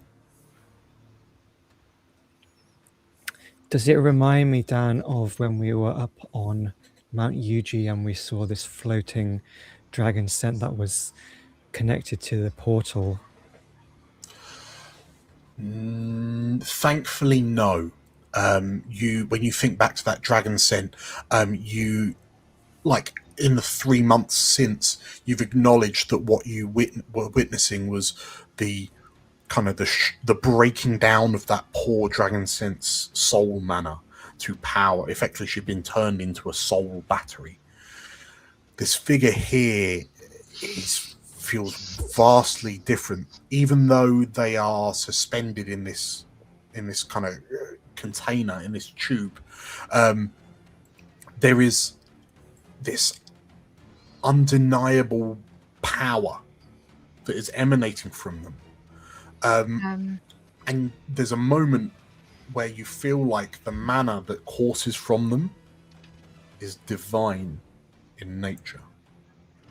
Does it look like the energy is going anywhere? Like, is the this chamber connected to anything? Like, is siphoning this looks power away? Like, so it as you how is your connection to magic now, Portia, compared to how it used to be? Have you been severed? I would argue that it wouldn't feel completely severed, but more like there is like a block. Okay. That she knows is there, but she has no access to it. Okay. In which case, give me a quick willpower insight. Okay.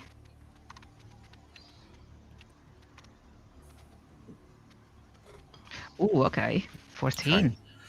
Even with your reduced connection with the flow of mana, you feel, and perhaps it's more, I mean, you rolled really high in your insight, right? So perhaps it's more that you look at the runes and you can read and understand them from your history as a lawkeeper, and you realize that these are runes of stasis.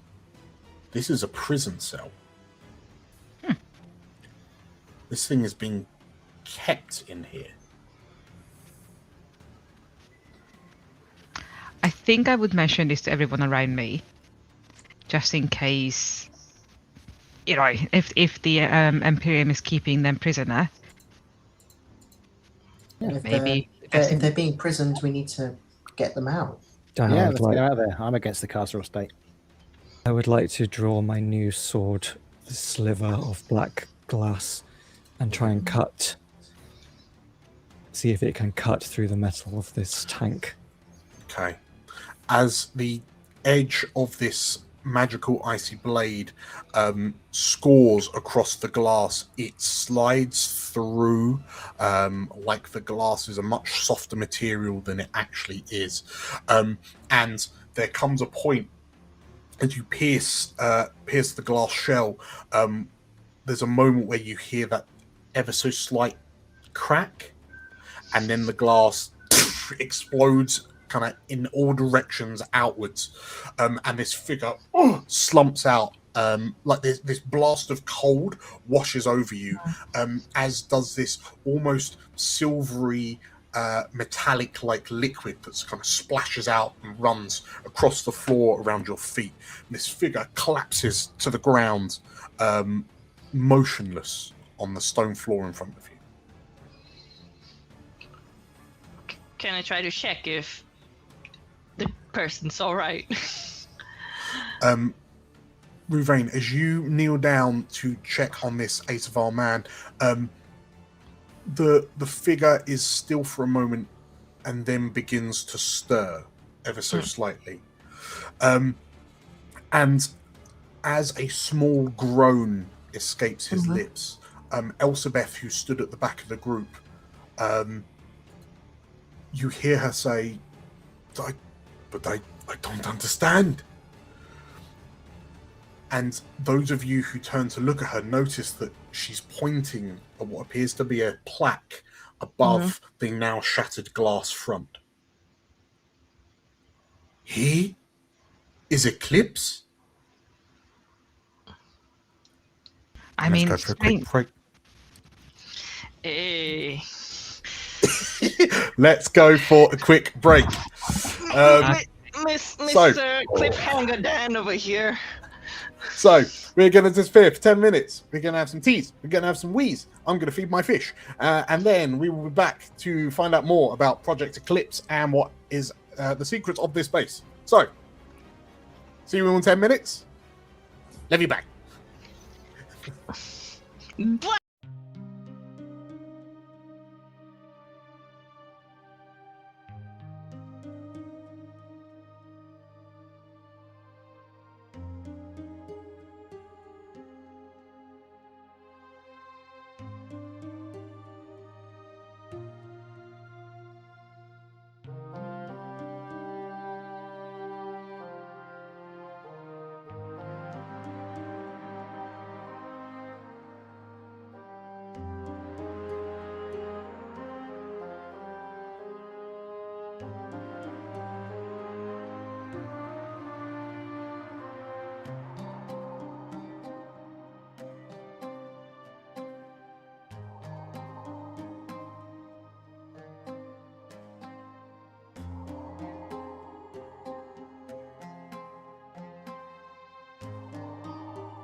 Hello and welcome back, everyone, to Explorers of Elsewhere live. Hi, my name is DM Dan. We are the Explorers of Elsewhere. We are live. Welcome back, JC, Alec, Tilda, Theo, and Lyra. Hello, hello, hello, hello, hello. Yay!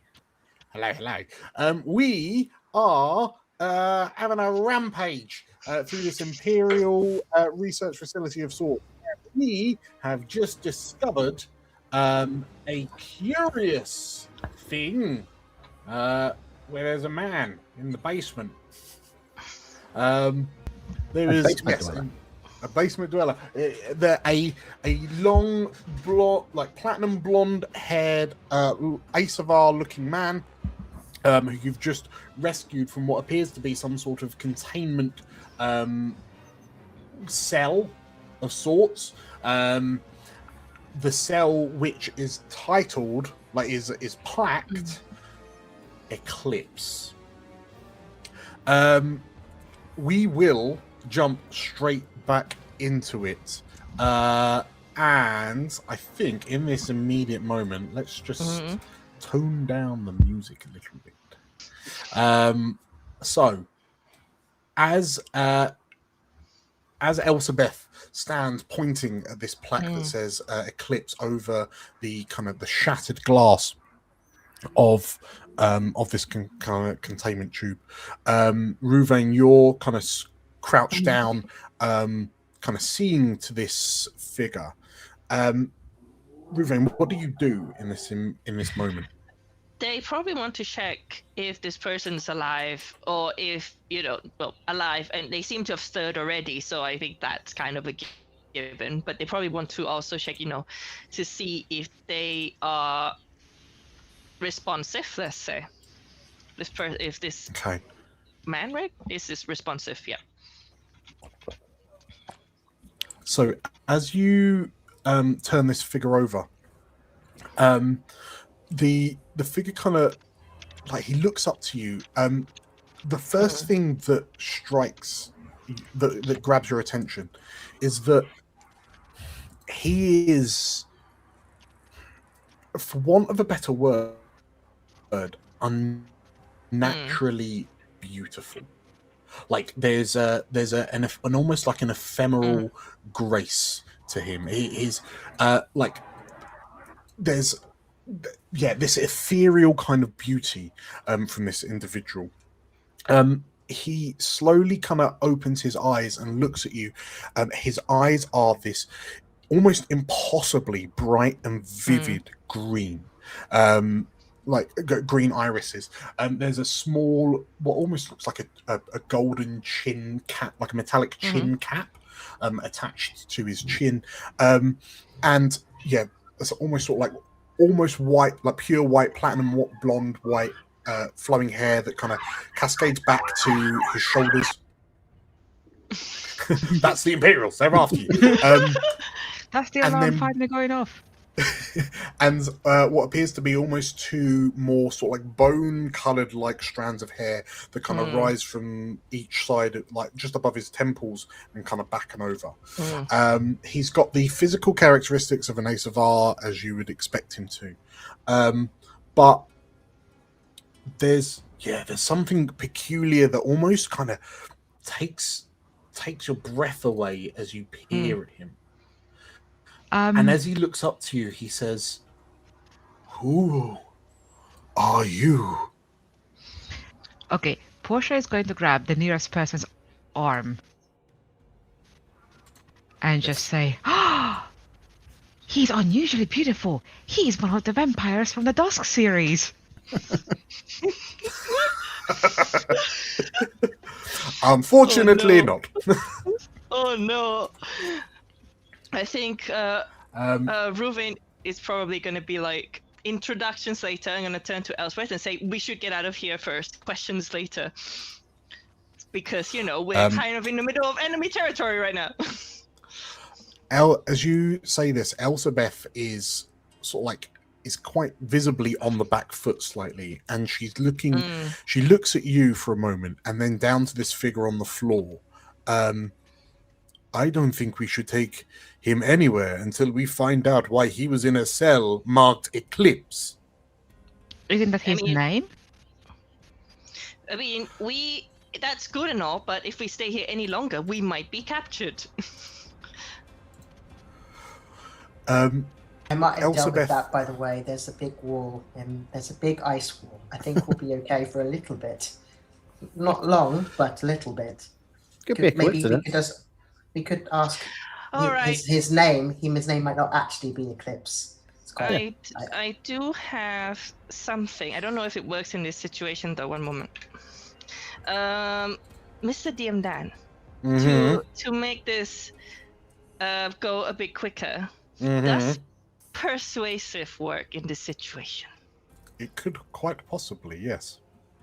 So basically, they want to, because he's clearly a bit, I wouldn't say panicky, but he just woke up with a bunch of people on him, right? Like just people he doesn't know.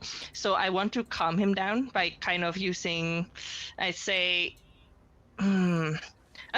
charm in this case, because I'm trying to like make him trust me a bit, and just kind of like everything's gonna be okay. We just who could you tell us who you are? You know, how are you here? May I not make a with suggestion, Empyrial. Alec? Yes. I think you should charm Elspeth instead. I think the guy, we could just pick up the guy and take him, whatever. But if Elspeth doesn't want to just take him, that's a bigger problem. I would say diplomacy for Elspeth, if I'm gonna go that route, because I feel like You don't have to, I'm just saying I think that might be quicker. yeah. Which one should I go for? Any suggestions, guys? The others? What do you think? Elspeth or Mr. Guy over here? I mean, Elspeth always, well, over the last 3 months, for good reason, Elspeth always has a look about her like a bulldog that's pissed on a thistle. Yeah. However, there is this kind of like it's not a look of submission on this Ace of Ours face. It's one of knowing he is in no position to resist. He looks physically feeble and weak. It's strange. You would imagine you kind of get the impression that he seems to be malnourished, but he doesn't look gaunt. He doesn't look sallow. Like Maybe It's human blood. Yeah, maybe we. Portia, calm down. So maybe I think I might go with Tilda's suggestion, and knowing that, or at least being able to kind of tell, I'm going to try and persuade through diplomacy, because I don't think Elspeth is going to believe charm from Ruvaen. I think she knows them too well by now to know when she's being bullshitted. So they're gonna offer, going like, you know, are you effectively using your orator persuasive? Yes, to use diplomacy on her to basically convince her that, look, this person has been trapped here for God knows how long, and looking at him, you know, he can barely stand. He's very weak. I don't think he's going to be able to do anything. And we have places we can go for now, just to get out of here and sit him down and talk to him. Yeah.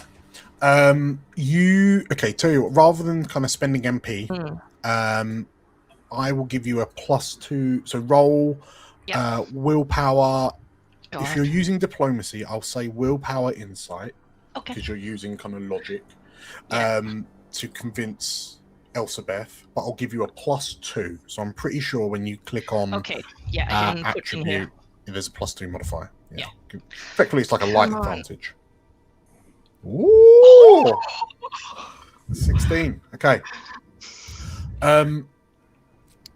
So you're framing it to Elspeth as like, what's he gonna do? Yeah, he's been, you know, like, we've just broke him out of a containment. He's weak. He's confused. Okay. And clearly the Imperials doesn't like him very much. And we're not going to get much info out of him Yeah. right here, right now, are we? Exactly. Yeah. Okay, so in which case, as you put this case towards Elsabeth, she visibly grimaces, and she does the thing that the majority of you have all seen her do, where she kind of grimaces, clenches her eyes, shakes her head a little bit, and that's where she knows that you're right and that she's kind of in the wrong. But like, it's the right thing to do, and she just doesn't like it. Yeah. And you watch for a moment as she almost stops and takes a breath. Like, you see her shoulders drop for a moment, and there's this moment of sort of like inner peace that you see on her face that you specifically, Ruvaen, recognize that she learned from her husband. And as she opens her eyes and stares at you, fine, but he's your responsibility. You may have stopped them getting to us, Aiden, but we need to now get out. Oh, you're muted, Nuclear. Well, that's okay. I could just heat up the wall. There's no issue. We can handle it. Elsabeth kind of nods and sort of like looks to you, Ruvaen, and again sort of like mouths, your responsibility. Ruvaen's like, all right. Dude, they nod. They just like, all right. I'm in. I've got myself into this. I'll deal with it. The Asavar looks up to you and, thank you. My name is Baradot. All right, Baradot, can you stand? I believe so. And he sort of like, as you go to help him, he sort of like waves you off for a moment, and then slowly, gingerly, kind of picks himself up. As he goes to stand to full height, Can I heal him with encourage? You can. I can heal him with healing. There's that as well. I could grow a little plant that heals him. And I can also heal. Well, what I can do is, because like just for thematic reasons, because my heal is shit anyway, it's only like a 10, I think. I'll encourage to get him up, and then I'll take him to Veronika to have a look proper. Sure. Okay. I'll give him I have to give him one of these. Willpower maybe, so he can get up. I'll give him willpower. Okay. There we go. Encourage that ally. Okay, so if you spend that 10 hit points. Boop. Okay. Yeah, just so he gets up on his feet, and then I'll bring him to Veronika to have a proper look. Your magic, is it? It's from you personally, isn't it? It's arcane magic, right? Yeah, I think we were talking about this previously in the last campaign, and I think it's arcane that Ruvaen has. In which case, as you heal Baradot, you watch as he almost like flinches and grimaces away from you for a moment before he there's almost this kind of flicker of resignation, like desperation in his eyes, and then he sort of like relaxes into it. But as you feel the mana flow from you to him, you almost get this feeling that what you've done is take a bucket of water and pour it over the side of a bridge over a vast and empty river. Oh. Interesting. Ruvaen will remember this.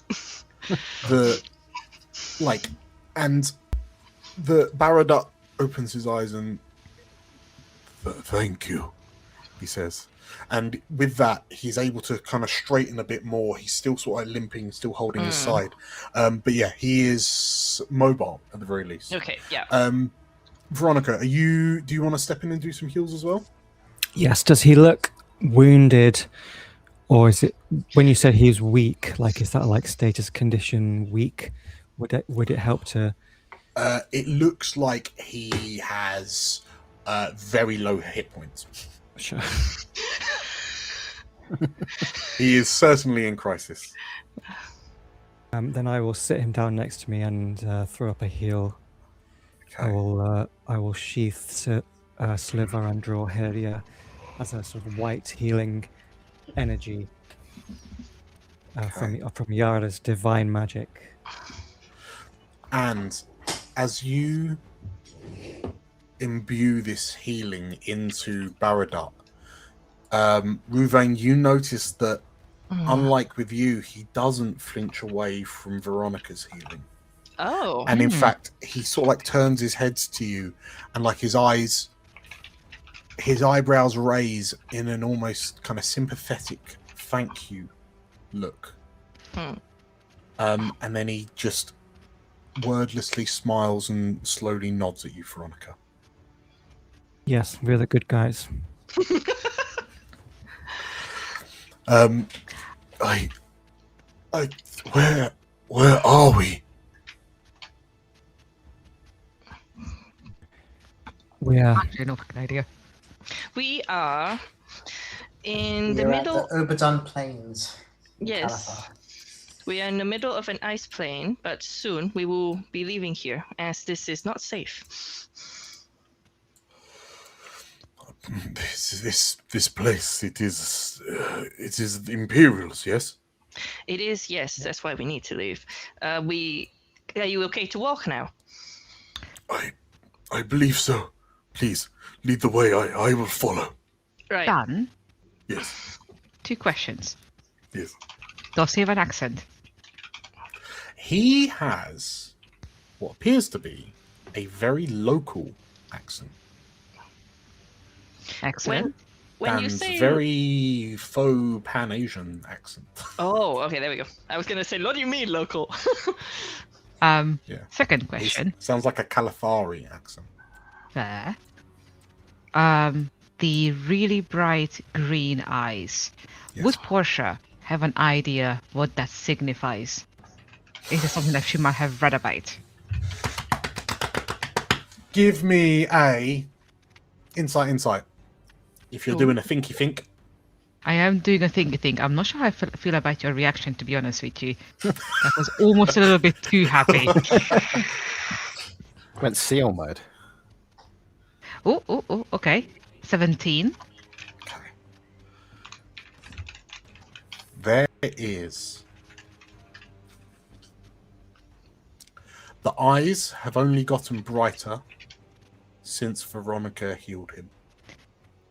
And Veronika's magic comes from divine, doesn't it? She's a cleric. Cool, noted. On that Noted in my note, invisible notebook. on that note as well, Dan, do I recognize any of the divine symbolism or elements to his appearance or clothing? Chuck me a insight, but this will be like difficulty 7 because you're one of them. I'm one of them. One of them lot. Oh. Do you want to push a bond? Because that will tip you over the edge. For a fabulous point. Yes, let me push a bond of my bond of loyalty with Portia, seeing as we're trying to figure out this guy's deal together. Okay. +1 takes you to 7. The green of his robes, to look at him, he looks like he's wearing priestly robes. Mhm. Specifically for you, in this moment, there's almost a part of you that's like, he looks like he's wearing very similar robes to Brother Emil. So the priest of Barahan from Harukaze, who's now part of the Resistance. The green is the same kind of shade, if you will, and that's obviously how we all know which gods we worship. Is the very specific hex color of your robes. And I'm Yes, thinking it about seems his. to be. Sorry, go on. I'm thinking about his name as well, Baradut, and how the priests up on the mountain would take the names of the gods. And I was wondering if there was a connection. Oh, I see where you're coming from. Well, yeah. So the names of the priests up on Mount Yuji, sort of like, you know, they would adopt the names of the gods as honorifics. I mean, yes, Baradut is similar to Barahan, I suppose, if that's the angle you're going for. But how you've been living in Harukaze in Kalathar for a while, right? Mm-hmm. I don't suspect you've ever seen this priest. And certainly, if he is a priest of Barahan, Emil's never spoken about him or mentioned someone of this physical beauty. Yeah, and he would. Yeah, because it is borderline startling. So you're a follower of the Soulbringer? Baradut nods. I am, and I believe that is what the Empyrium have taken great umbrage with. I see. I was at the Temple of Barahat on Mount Yuji when it was destroyed. That must have been terrible. I'm glad that you are safe now.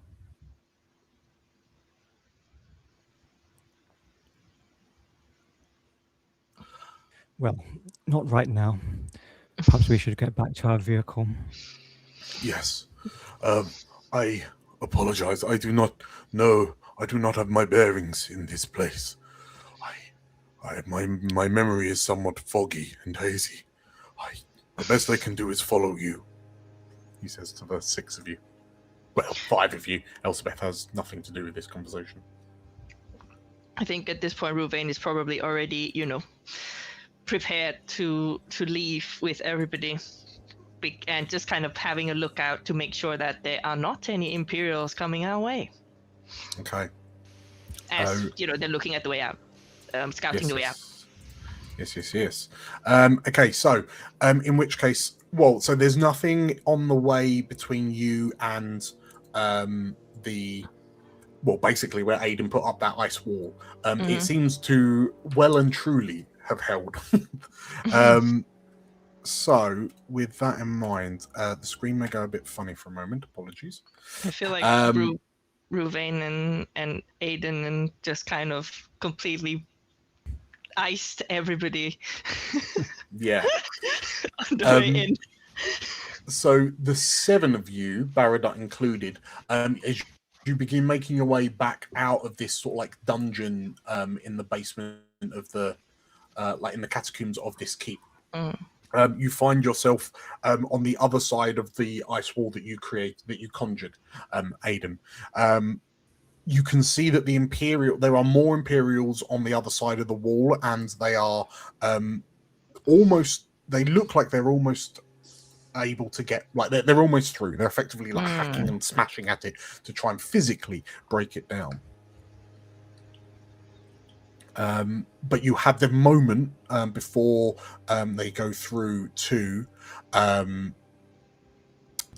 you either have a free turn to prep up, cast any abilities like out of combat, or Aiden, if you're happy to sort of like drop the wall, I'll give you automatic initiative. One moment, let me see. I need an elixir, so I'm gonna do that. Yeah. Before we do anything else, if that's okay, Dan. Let me just 45. I might actually just use. Oh, I can actually, even though I'll be still 1 short of point. I'm gonna drop another elixir as well. Just so I'm filled up as we're about to do some more murdering. Combat. Let me see what other items I can use with 2 points, actually. Is there any? Is there anyone else doing any other pre-prep? Portia is probably trying to get what's their name? I keep trying to call them Bahamut. Baradat. But Portia is trying to get Baradat to step into sunlight just to make sure that they don't turn into dust or something. Unfortunately, it is night. It is very snowy outside. Yeah. There is not a shred of sun to be seen. Yeah. Oh my god. Fair enough. You are not gonna shake that theory out of her mind for a while, by the way. Yeah. Okay. Okay then. While we're preparing, can I equip Soulwood Sigil? Is that a possibility? You can, yeah, absolutely. Yeah, Excellent. just click the They're equip gonna button. look at this pretty little gem and go, and put it on. Okay. Yeah, so if you pop that on, okay, so yeah, what's the plan? Are you dropping the wall? Yeah, Right, I can ready. drop the wall if people would like. Yep, standing ready. Cool. I think because sorry. technically, I feel like the like he can control the ice, so it'll just start to melt, and then it will just melt and like wash away.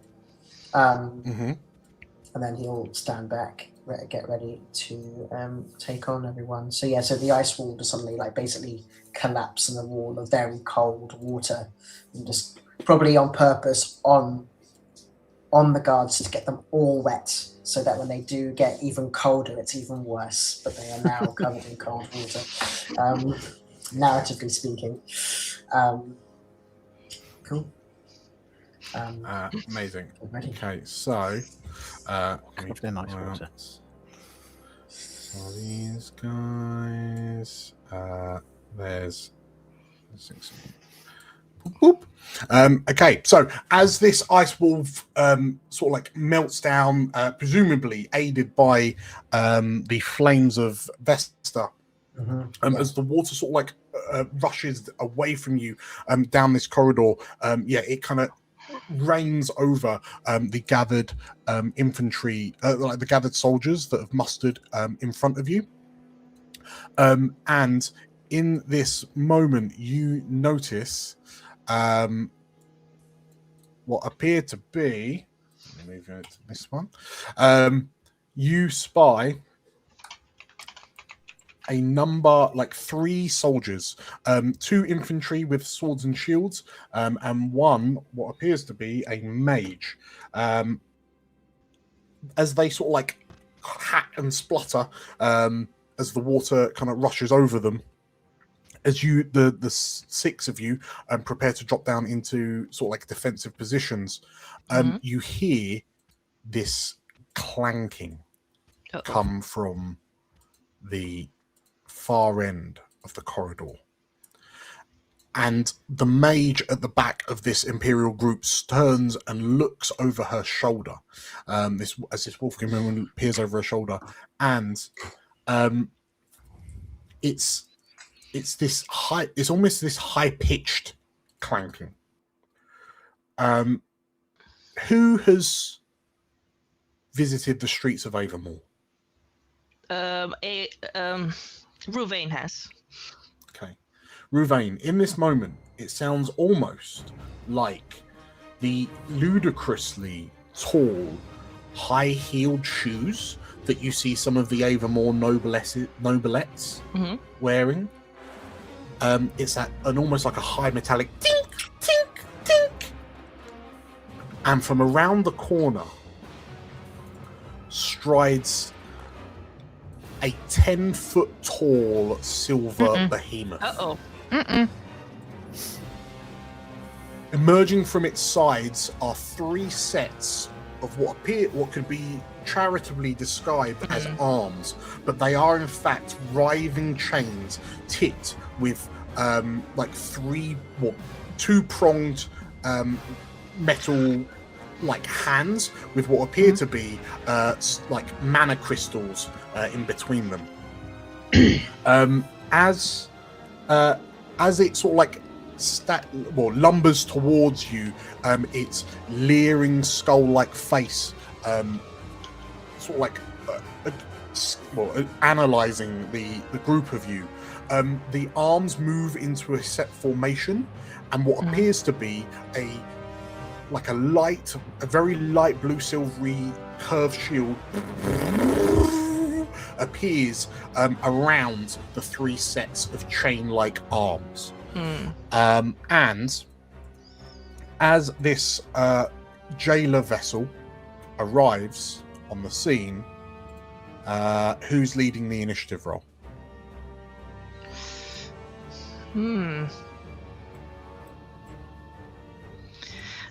Since Ruvaen is jumping around to go out, I can do the initiative roll if you like, if everybody likes. Okay, so on your character sheet, if you click initiative, and then everyone else, you should now have the prompt to support the initiative. Ooh.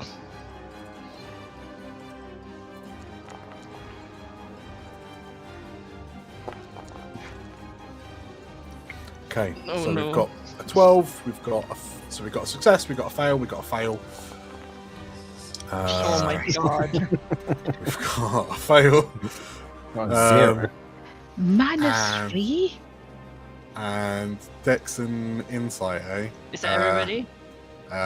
Hold, Dex and Insight. Go, Elspeth, go! Yay. There we go. We've got 2. Okay, so you got 2 passes. So if you now hit roll check, you should get a +2. All right. Okay, you have rolled an 8. Do you wish to re-roll the 1? Why not? I'm gonna run out the. Oh wait.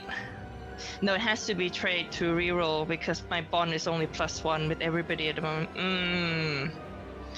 Fine. Fine. Right. Yes. Suggestion. You could just leave. You could just leave it there because if you know, if it goes first, maybe you would know what to expect. I'm just saying that if you're fairly low on Fabula points, you might want to use it for something like actually dealing damage. That is true, but most of my stuff doesn't need that though. Because my attack basically just hits, if I recall correctly. So I think I can hold on a bit. I can hold on a bit more. But because everybody else still have their Fabula points for other stuff, so yeah, I'm gonna go for it just because I do not want us to get murdered.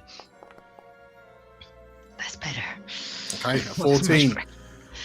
You 6 are going first. Who's going first? Oh, first things first. Portia, do you want to quickly assess? Oh yes, I would love to quickly assess. Thank you. And you're never gonna guess who I want to assess. Yeah. Also, Lyra, you're newest to the channel, right? Mm-hmm. Pick a number between 1 and 5. 4. 4? 4? 1, 2, 3. Boop. Cool. Okay, thank you. Portia has spent 5 MP. What are you wanting to learn about the jailer vessel?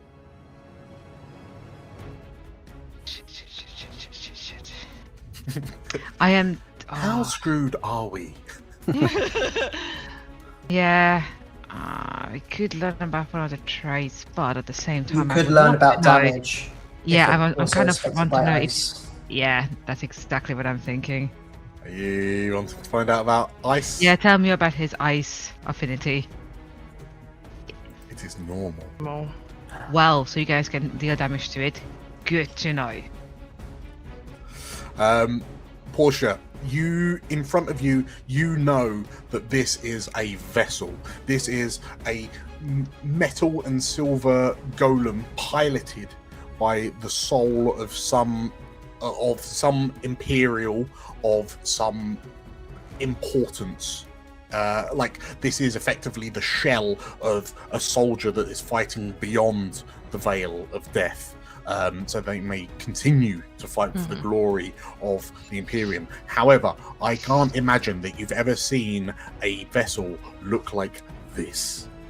This appears to be one that specializes in containment and incarceration for all intents and purposes. Yes. Okay, so that's your quick assessment. Who wants to go first?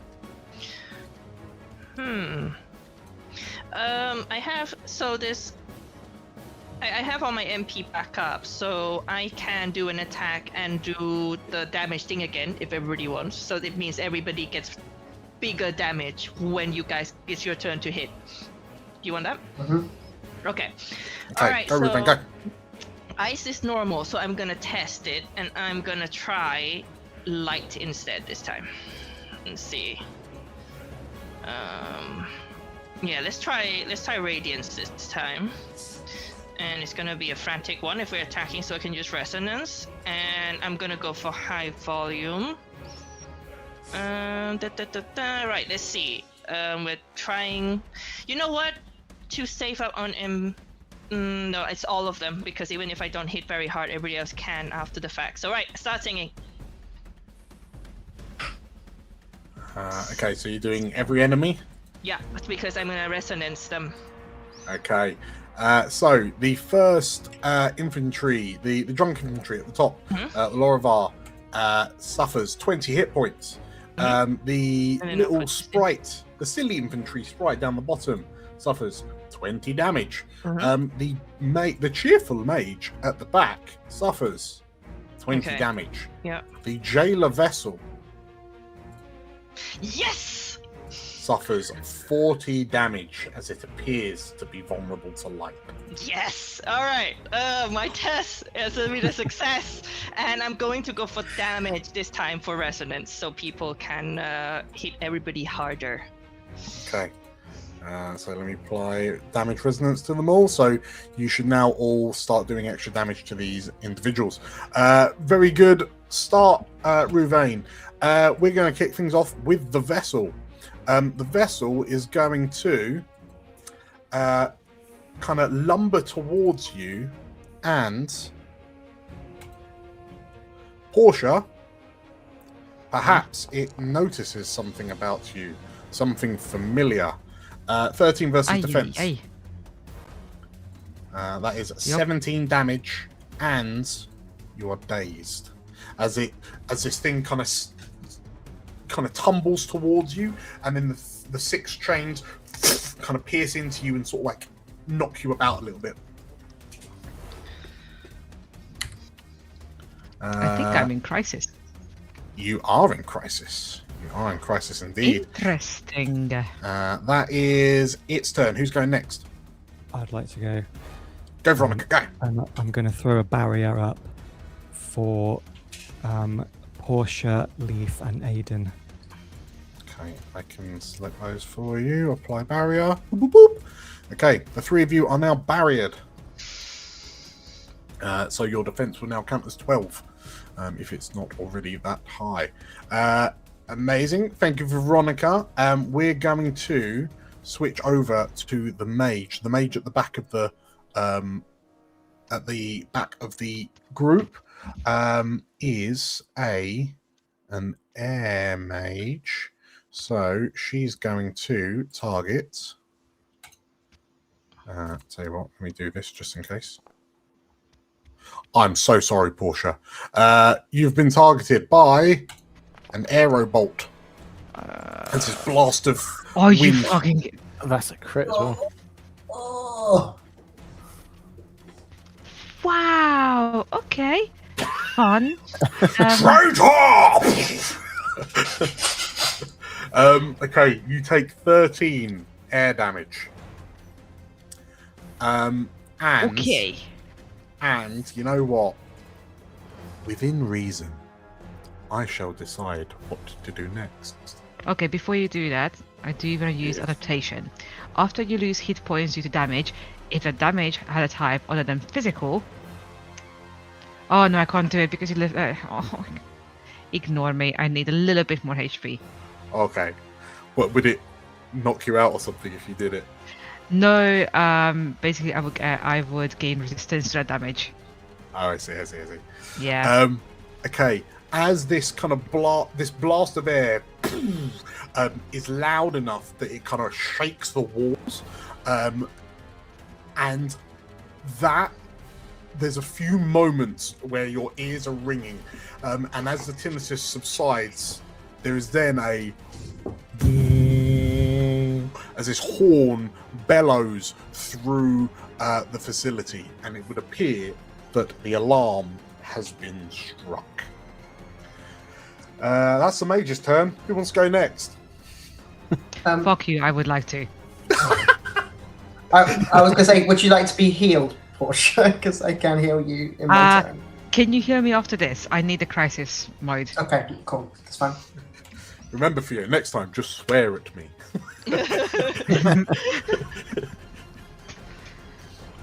I'm not going to apologize. I would very much like to try to sweep the legs out from under this monstrosity. Okay. But yeah, so I look at these Oh, weird ass high heels yes. and go just. So that's gonna be a quicksilver attack. Yes. I can't select that, but whatever. 11. An 11 hits Very for good. 16 damage. And the vessel staggers as you actually do 17 damage to it because of the resonance. Also, because I managed to hit it and cause damage, I can recover 5 hit points. Okay, very, very good. After your turn, I shall activate one of the infantry, who will swing at. Let me check to see if he's swinging at Elizabeth. He's not. Leif. What is that? What is that? Shouts the infantry as they Hello. rush at you. 16 versus defense for 18 damage. Oof. That was a good roll from them. I got a barrier up. Especially with seeing how they're drunk. Yeah, that's why he doesn't believe in your barriers. And that is the infantry. Who's going next? Can I heal Portia, please? Go ahead and go. So basically, what happens is, let's bring up my sheet. Worried that she looks like she's taken quite a bit of health, he will put his hands together, put his hands again into the floor, and using his earth invocation of growth, our target can recover 30 hit points. So yeah, you can recover. So I spend my 5. And you can now give yourself 30 more hit points, Portia. Thank you. Amazing. So Portia is healed up. I will then switch over to the sprite Imperial soldier, who is going to run swinging at. Make sure it's not Elizabeth. It's not. Runs at Ruvaen and swings her sicker. That is 16 versus defense for 18 damage. I'm so sorry. Roll over, man. I'm so sorry. Yes, 18 damage. Okay, and then that's her Can turn. I just say, I also really am enjoying the continuous habit of you always roll your first critical damage against me. Every single campaign, every single short This one is shot. why we brought you, Tilda, to save the others.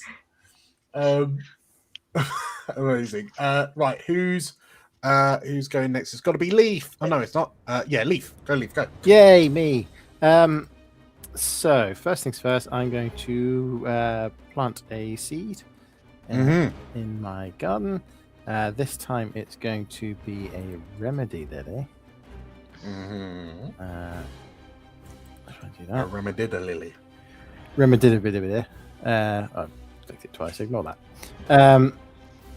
And then because I plant a seed. Hang on. I've got to do a garden thing, haven't I?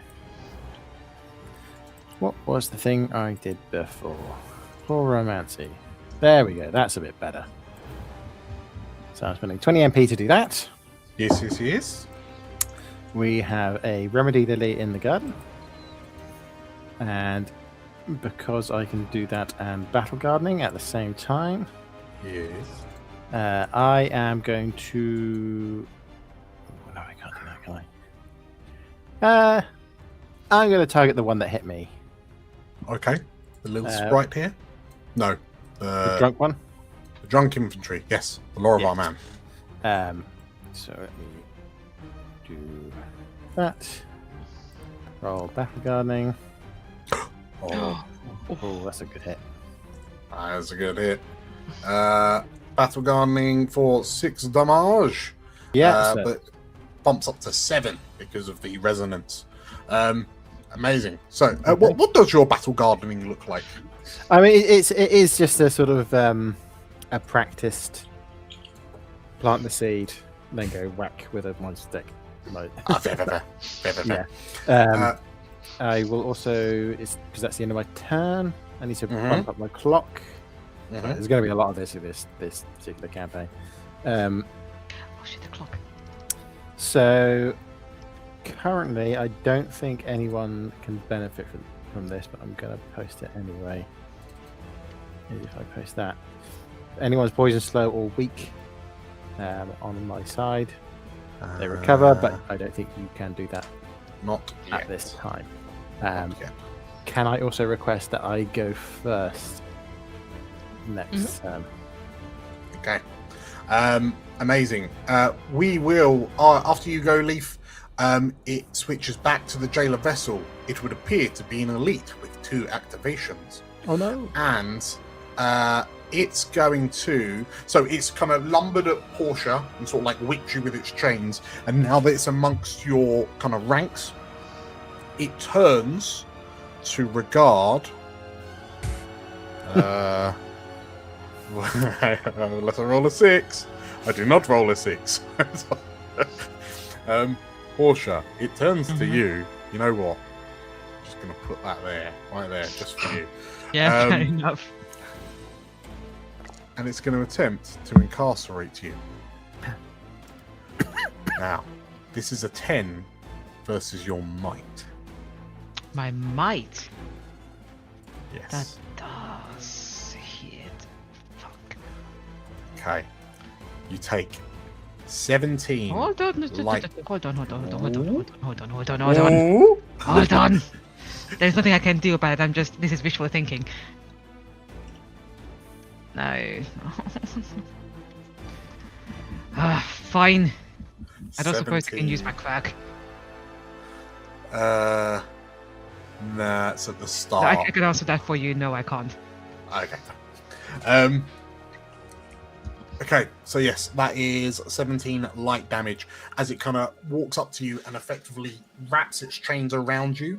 And as this kind of force field like surrounds you, you then sort of like you feel this kind of, you feel this pain, like this searing pain in your chest as it almost like it's crushing you. Yes, 17 light damage. You cannot use free attacks or spell actions until the end of your next turn. I am going to do something a bit risky. I am going to spend 10 HP to gain resistance against light damage. Okay. Yes, you are incarcerated. So tell you what, I'm going to put you in it. There you go. Because I swore at you, because I'm not going to apologize. Maybe. I want you to sit here and think about what you've done. Right, so yeah, you're in the jailer. There you go. I can't see the hold. There we go. Right, we're gonna make it pretty. After the jailer, we're gonna go with Elsabeth, and Elsabeth, because it looks like you'll need it. So let's give who was it? Leif, Ruvaen, and no, not Ruvaen. Oh, because you don't roll to hit. Leif, Veronika, and Portia. Warcry. Boop. We all get Warcry. Oops. Oh, I did it myself, and you did it too. Yeah. I'll take it off, so we don't both take it off. Okay, there we go. What's the Warcry sound like? We need to get Georgia back on stream to find it. I mean, Theo, if you could shout. Record Georgia. Yeah. We'll do a record for It's all Georgia. on the lines. What is she saying exactly? I think it's like, well, seeing this golem, like, Elsabeth sort of like points and, no quarter! She shouts as she kind of leaps into, like, she points and sort of like leaps into the fray. That is the end of round. We're going to go to round 2, and we're going to kick off with Leif because you are so nicely. Thank you. So first off, I am going to target the 3 that are not the jailer with poison pollen. So just target you, and you, and do that. Okay, so they are all poisoned. Oh boy. Okay, all 3 are poisoned. As you scatter your pollen about the room. Let's go. Handily, Portia is protected from the force field that she's trapped in. Yes. Yay. I also didn't target the jailer deliberately. Yeah. Spend that MP. And the thing I was more interested in this turn, advance my garden clock, is that I wanted to. So I'm gonna the Remedy Lily. Me and every ally I can see recover an amount of hit points equal to 15 plus my skill level in Chloromancy. Okay. Which is 18. So everyone gets 18. Okay. If you click that. Yay. What I was interested is I've forgotten his name already. What's it that we rescued? My magic. Yes. Arrogant. That healing includes him. Yes. And my magic is primal magic, and I wanted to see how he reacted to that as a player. Okay. So he doesn't seem to like. Well, given that you're kind of almost fighting for your lives in the grand scheme of things. So he's already been healed for. So Veronika, you healed him for 30, 40? 40, and Ruvaen, you healed him for 10. So he's actually on 60. There we are. 60. Why is that being funny? 60. There we go. So you've just healed him another 18. Baradup almost looks a bit confused in a way, given like what this kind of power that's surging up through him. But you seem sort of like pick himself up. And Leif, you notice that the power, like you can sense mana being an entity of primal origin. And this sort of like reservoir of mana within Baradup is seemingly growing at, frankly, a frighteningly alarming rate. And Baradup sort of like lifts his head and looks to you, and well, like he looks perkier.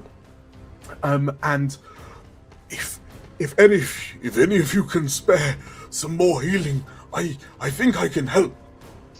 He says. Okay, well, mechanically, I can do that the next turn as well. So. Amazing. Okay. So that is Leif's turn, and everyone has gained 18 hit points. Amazing. The Ruvaen, jailer. you need to click it. Oh, I see. Thank you. Is it the remedy lily? Yeah, you it's should targets recover 15. Well, I've healed you thank up you. for you. There There you you go. go. Okay, so the jailer vessel was going to go first, and it's currently got Portia trapped in its grips. If I roll Portia again, I promise you, Tilda, I'm just going to re-roll It's okay. You don't have to pull your punches. because I have it. I can say it in the target chat before the dice go through. It is funny though. I mean, okay, wait. At least Wait. Portia is somewhat healed now, and against light as well, if I recall correctly. Yep. Like she's resistant to light. I mean, It's is it? kind of interesting to show what like non-death looks like in Fabula Ultima. Okay, You don't okay. really die. Like it's a learning curve, man. Hear me out. This thing has taken one look at you, walked up swinging, has like given you a hug from hell, and then as it's got you trapped, the skeletal faceplate looks down, and 2 beads of light begin to manifest in its eye sockets as it shoots you with lasers. Oh, Misses. oh. But you manage to block, like move out the way, and so it's this like necromantic energy that fires down into you, and in this moment your quicksilver kind of flares up and protects you. So yeah, 26 versus magical defense does not hit. So that is 27 damage you will not take. I think you meant 6 against my magical defense doesn't hit because 27 would Sorry, definitely yes. hit. Yeah. Yeah, 6 versus your magical defense does not hit. As a quicksilver sort of like envelops you, and the golem almost sort of like, it doesn't have facial features, but the body language, quote unquote, it looks a bit taken aback as you kind of manifest your quicksilver for a moment and then revert back to your squishy Lorivar self. But you have survived the Durance beam. However, it does ricochet, reflect, and it so it takes 10. It takes 10 damage plus some more because of the resonance. It takes 12 damage from its own attack. Amazing. Who's going next? And it's weak, it says. Yes. Oh no, it's weak. the target. Yeah. Well, Ruvaen. it is weak against Dark. Yeah. Ruvaen would like to I wouldn't say panic, but they're now pissed because as much as they do not trust Portia, they do not take this kind of thing lying down, and they would not let one of the people from the Resistance be taken. So they want to attack this thing specifically with Key of Radiance. As a heads up, if you do go now, your resonance will wear off when you start your turn. Yeah, they're gonna redo a resonance for MP as well. Fine. Because they're I'll gonna take need all that off. soon. Yeah. So for now, I think, can I attack one person? Let me just double check. Yeah. It's just Just do it quiet, I think. the quiet, yeah. All right. So yes, let me just worse. So they are now just staring at this thing, pointing at it. I'm just gonna check for Carl's benefit. Yeah. I'm pretty sure. Yeah. I think Okay. so. When it doesn't matter, I don't target Portia. It's just when I use my Doomsday attacks. Wow. Oh Special. my god. Yeah. All right. So We're safe. start singing. I'm going to sing at this stupid metal plate thing. Yeah, the jailer vessel. Yes. Okay. Let go, you thing. Okay. Okay, so it takes 40 damage from I'm as it's gonna- vulnerable to light. I'm gonna do a bit of something different with the resonance, so I am going to go for MP this time to make sure I do not run out. Okay. There we go. Like, let go! And then I, do my music at it. Death Okay. metal. Amazing. Okay, so anyone that now hits the jailer, I believe, gives Ruvaen MP. or Yes. anyone who hits it gets MP? It will. Let me check. I think it should be me. Here it says up here, right? So after you affect one or more enemy with the verse, until the start of your next turn, you recover mind points every time one of those enemies Okay. suffer. Okay. And it's how much is it? You recover SL times MP for this Skill turn. level 1. Okay, one MP per attack. Okay, fine. Perfect. Amazing. So that is Ruvaen as you kind of blast this jailer vessel with light from your loot. We're gonna go for. Wait, what is the level for? Is it for the verse or is it just for one? Because the keys and stuff doesn't have a level, right? So only Magician has a level, and that's 4. Magichant levels, skill levels are how many things you know, and then resonance you've got 1 skill ranking, so you get 1. Oh, so it's resonance level. Okay, cool. That's fine. Yeah. The mage at the back is going to. For the love of God.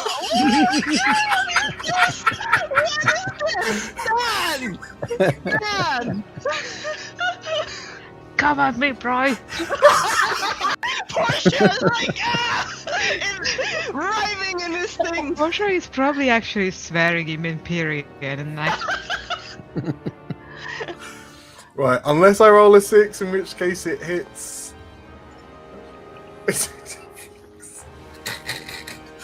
Portia, the mage at the back, yes.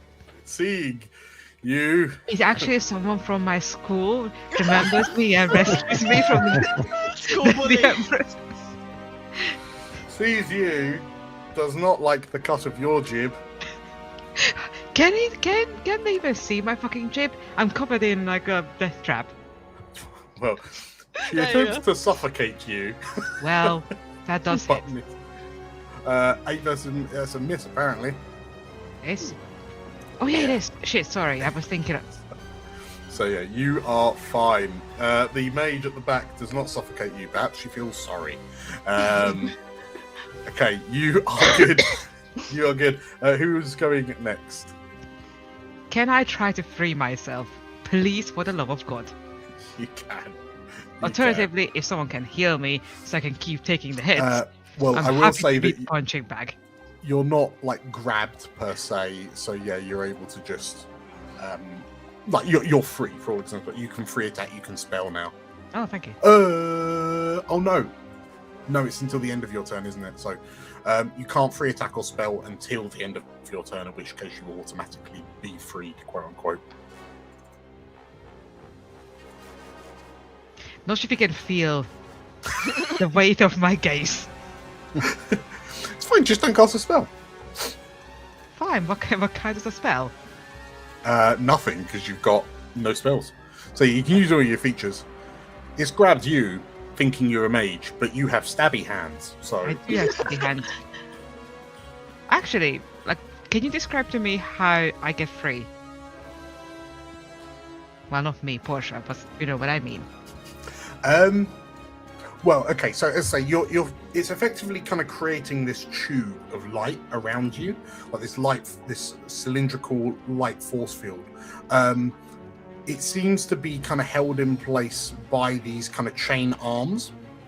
But like you notice, like as it moves, like the field moves.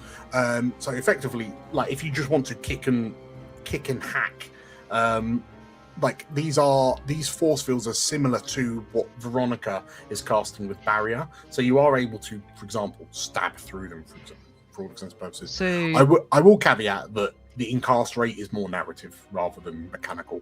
yeah, fair. Also, if for example I decided to plant my my feet into his crotch, kick up, and try to sever one of the hands. Ooh, sorry. I'll spin on the spot. As you ponder, how do I get out of this? Ruvaen's attack knocked it into crisis, which cracks the hull, creating a containment breach. It loses a lot of its... The shield naturally falls away, Unfortunately, everyone else on the scene is now poisoned. Oh, but As poison is back there are already. ghostly spectres that sort of like rip out of this hull screaming. So incarcerated souls scream out, and as they kind of sear through you, you find yourselves all poisoned. Now it's your turn, Portia.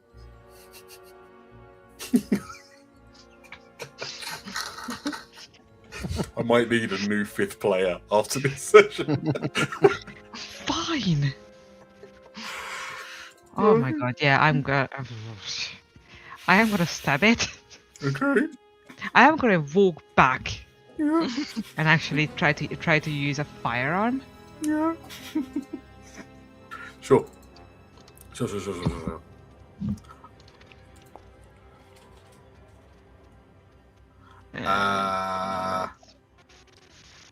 Why did that come up? Is it double?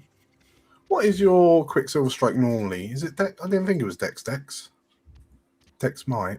Oh, Dex they might. are both. They are both D6s at the moment. Yeah. Okay. 11 to hit does hit though. And now it's not got the shield. That does strike true, and it takes 16 damage. Okay. At least. So yeah, you're able to pull yourself away from it, but yeah, you feel this like soul malady as the spirits have kind of ripped through you as they attempt to escape. We will jump to one of the infantries who will. Do I just add one to my MP?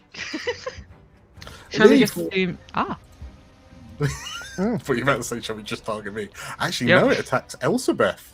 Oh my God. So it's going to charge at Elsabeth, and he hits her 14 damage, 16 damage.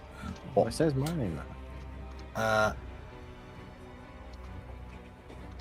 Yeah, no, it is Elspeth. Bring on, just because I'm still targeting you by accident. So yeah, Elsabeth like sees this infantry running towards you, Leif, and she kind of gets in the way, brings her shield up, and as the pointed end of the blade lips over the edge of her shield and kind of stabs into her shoulder. Yeah, she kind of protects you from that infantry attack. Back over to you guys. As say, Baradut is kind of once again repeats, "Please heal me and I can help."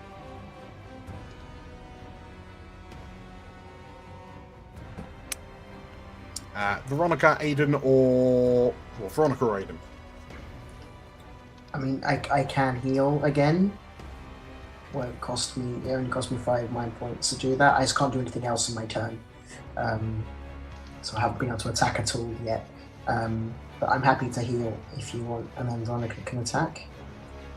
I'm Yeah, happy my- to hear that if you heal the twink, it's going to basically laser beam everyone out of the way. So Let's hope so. That's the hope, right? That's the hope of all this. I mean, that's what I'm getting from Dan's expression, to be honest with you. He does have the voice of a creature of the night who's going to like wreak havoc the second it tastes blood. I'll point out to the two healers that Baradut is currently in crisis. You wonder if he were not in crisis, he might be able to help. Okay. We've already healed him quite a lot, so I think he's got quite... My heals can do 40. So My heal can also do 40. Okay. That's alright. But how many? Sorry, I can do it. Yeah. It's all good. Go.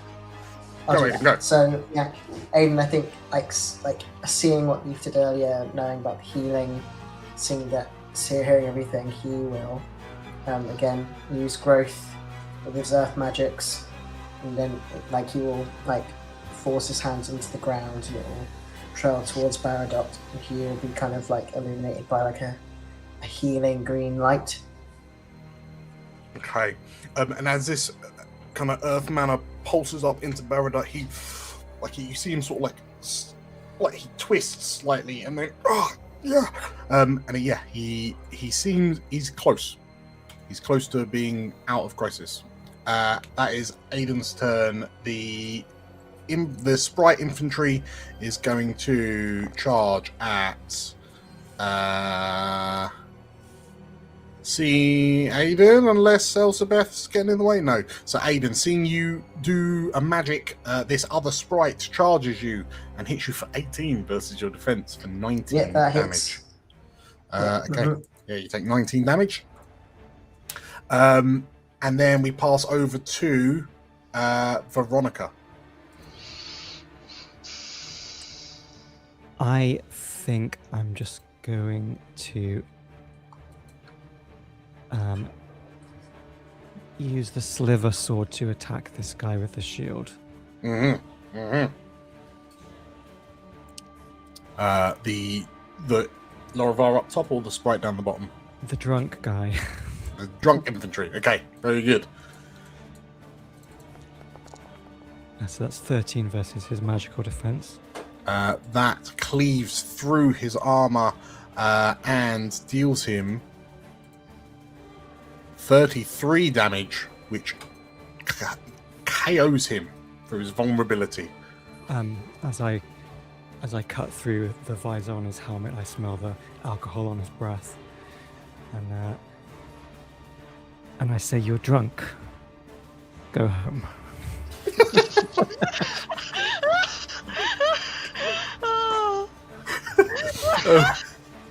Was it a killing blow or just a chastising blow? Just a merciful chastising. Okay. In which case, yes, this Imperial goes spinning to the ground. His helmet kind of bisected by your blade, and then he crawls off slightly after you tell him off. Amazing. The jailer vessel is going to flailing chain. Yeah, let's flail some chains at. Please don't be Portia. Oh my god. I can't even be mad, dude. This is so funny. It does miss Portia, however, because of the barrier. Because of Veronika's barrier. Hooray. Thank you, Veronika. Okay, and then last but not least, Elsabeth is going to shoot someone. Oh, I was about to click the macro that would almost certainly tell me she shoots Portia. But the crossbow bolt pings off the vessel's silver hide. Okay, top of round. Who's going first in round 3? I think I can kill the thing with my light. If we want to just kill it upright. I kind of want to see what the twin can do. Yeah, if I go, I can automatically heal because I've got the plant. That's true. Actually, you go first. You do the healing first, and then Go. I'll go after. Well, before I do that, last turn that mage at the back, he did an interesting little spell called Suffocate. Can I copy that? You can. Interesting in this back was Suffocate. I mean, you are absolutely becoming a walking war crime, aren't you? Right, we'll edit. Okay, so you now have Suffocate in your In my little box of tricks. In your box of tricks. Amazing. As you mimic the flow of mana from the mage. Between Warcry and Suffocate, Leif slowly or surely can become a dominatrix.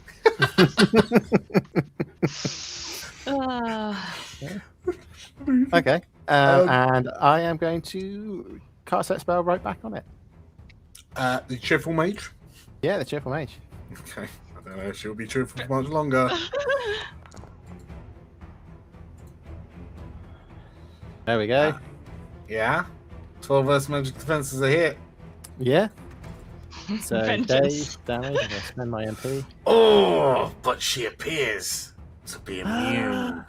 Oh no! Oh, that's a. Wait, weren't you supposed to heal the thing?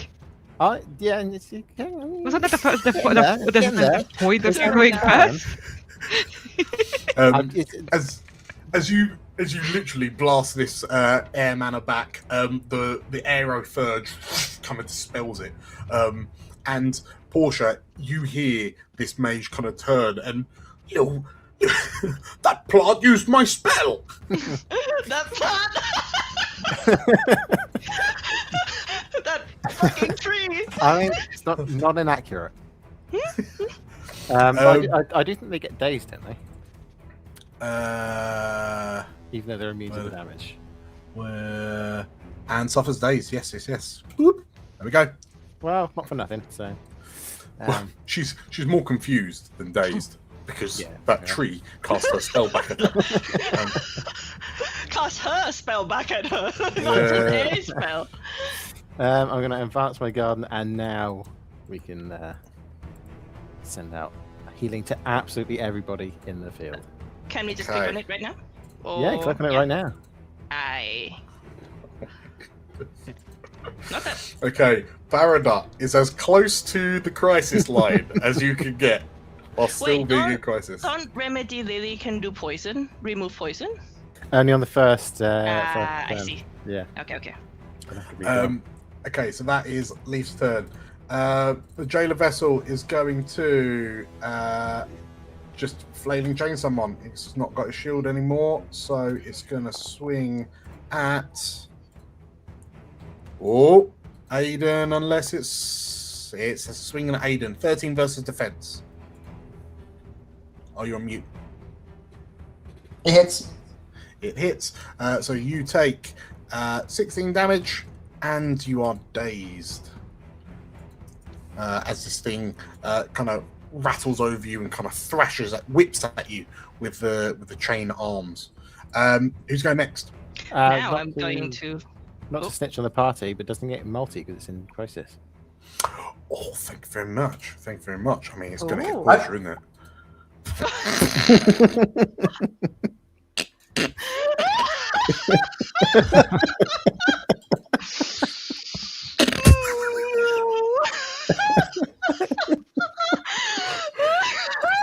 Portia, a 13 versus What did I defense do to does you in fact guys? hit you. Does in fact hit you, and you take 16 damage, and you are dazed. That's it. Sorry. Ruvaen is done with this thing. They're hitting with the frantic tone again, with a Yeah. low volume Yeah. Yeah. to the thing. Actually, the fuck that I do to you guys is genuinely something Portia is saying to everyone. Spend 10 MP. There we go. Okay, as you blast the jailer vessel with some more kind of light from the loot, that is, it was some damage, like 44 damage or something. Amazing. The vessel. Oh, what happened? Why is I it got another spun around? MP. So that should be 32 MP, even though that's kind of. Oh, yeah. Okay, the vessel is, critically wounded but still going. After Ruvaen, it's this damn thing won't die. this damn thing won't die. Oh wait, sorry, I'm gonna resonance. I forgot. I should Yeah. not forget because resonance is beautiful, but since the MP stuff is kind of sad, I'm gonna go back to damage. Of course the damn thing won't die. This is like the very first There we mission in go. Final Fantasy VIII. You are not supposed to fight it, you're supposed to run away. In this case, you are supposed to heal the fucking twink, so he can laser beam it. Look, I can't heal well, okay? I just hit hard. Ruvaen is angry. Stop targeting me!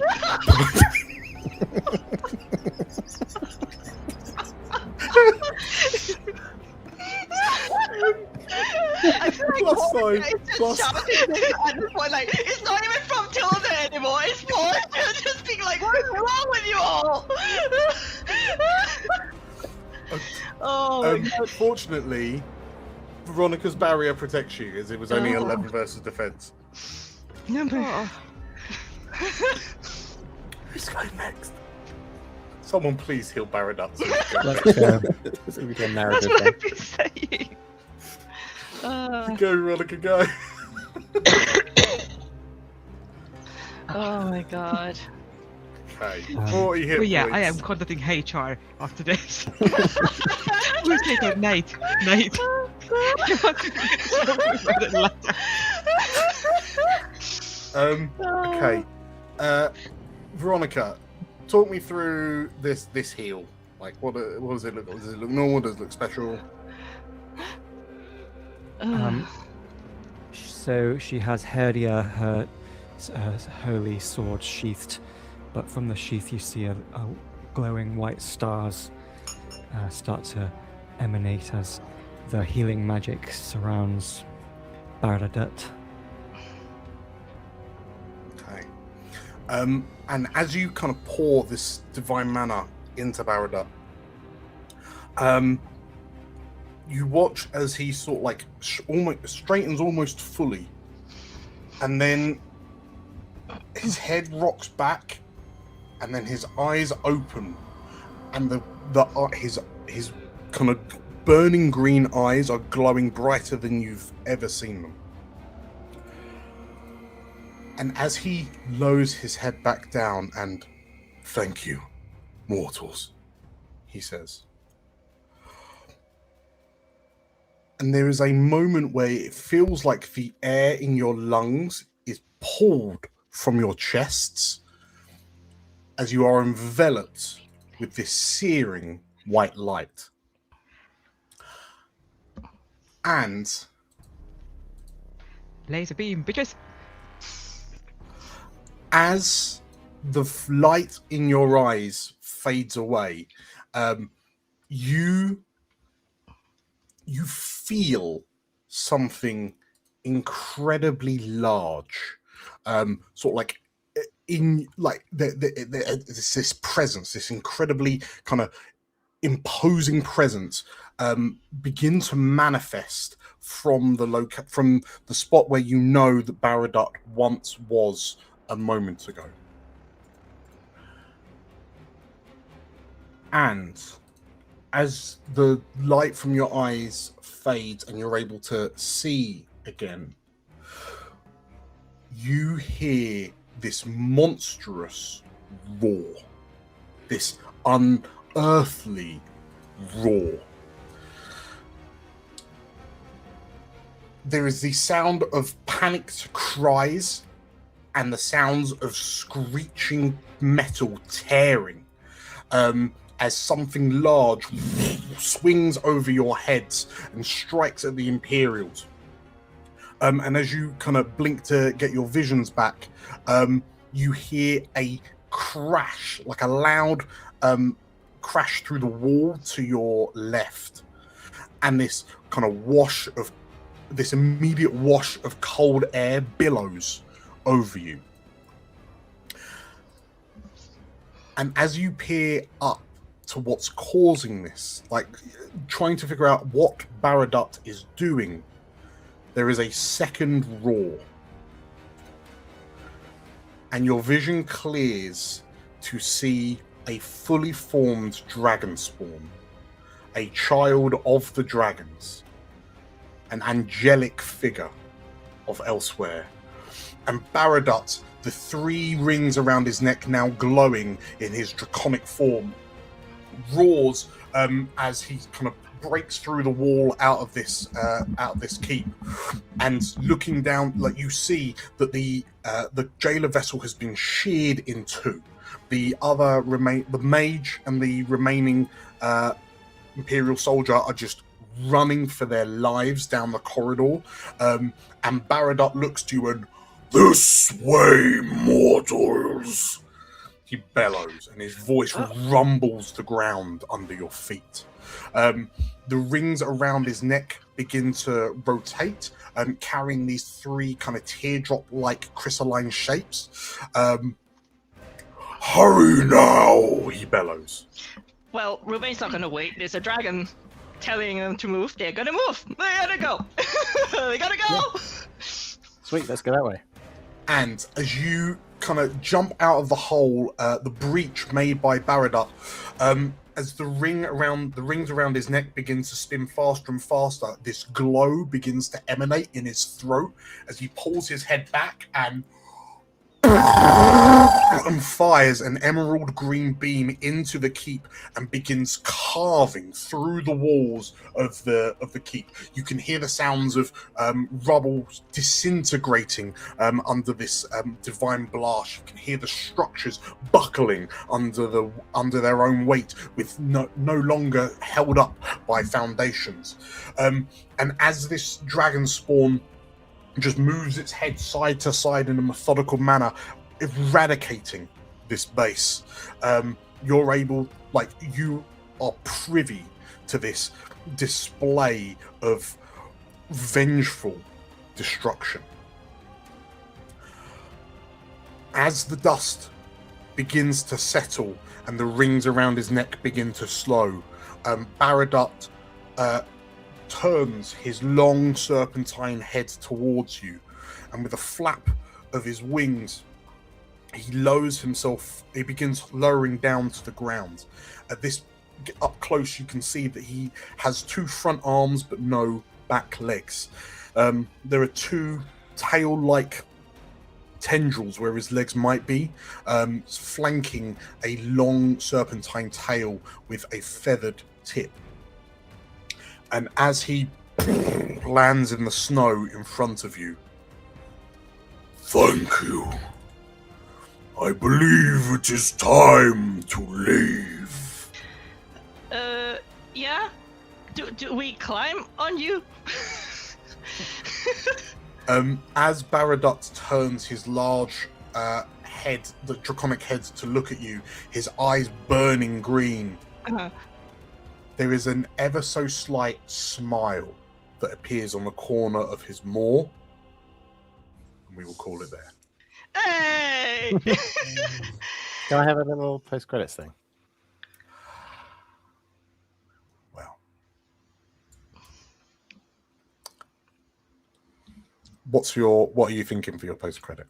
I've got the 2 rats that I was chatting to earlier, and I just say to them, "Good thing I got you out of there." Yes, that is very true. Very true. As you cradle these 2 rats. Elsewhere.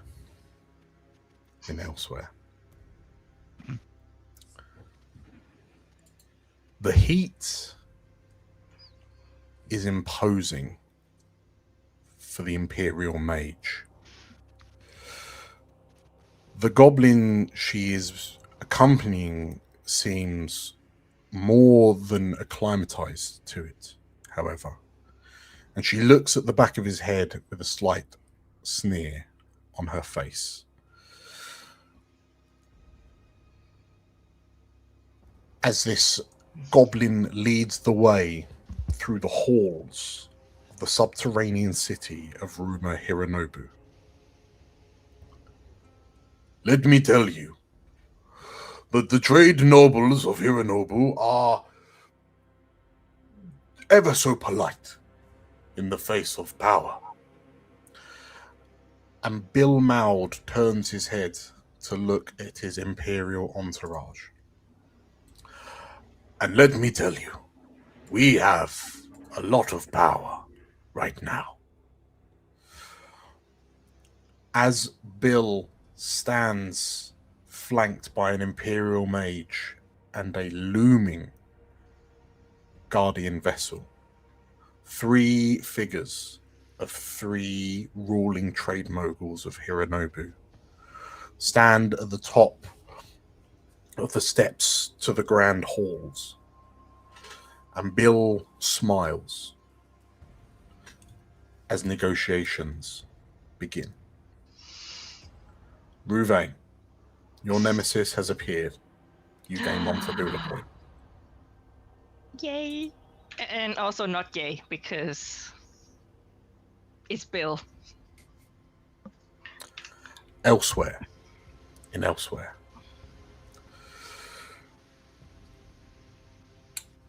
In a hall, woefully ill-equipped to keep out the cold, ever since the destruction of its windows and doors. A creaky figure kneels on a long red carpet, flanked by lurching figures that, if they were alive, she might say were nervous.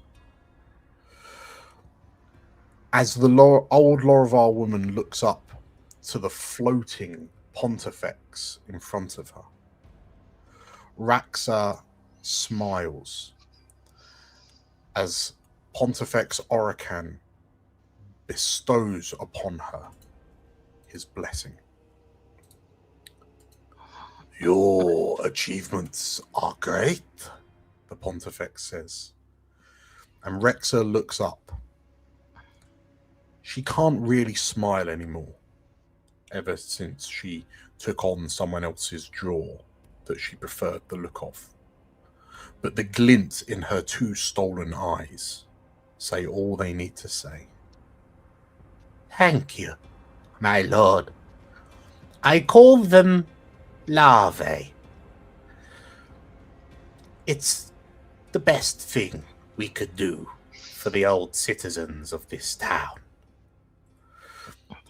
And as she smiles, we pan out to scroll across the hilltop town of Harukaze. Veronika, your nemesis has appeared. You gain 1 Fabula point.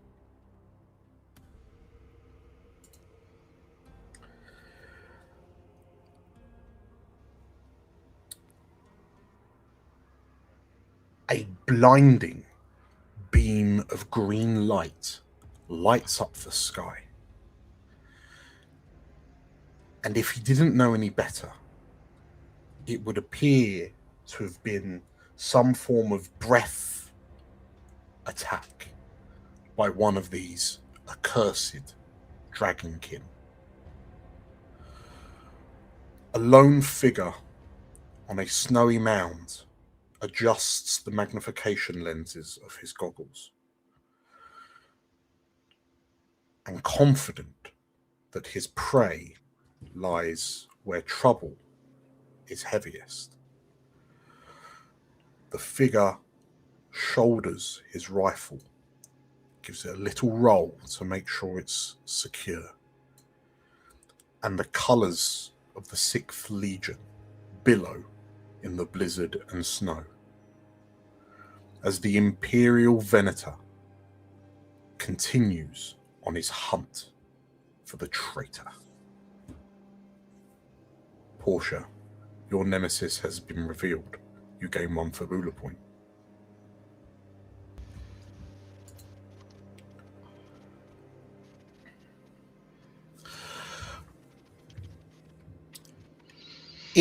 Elsewhere.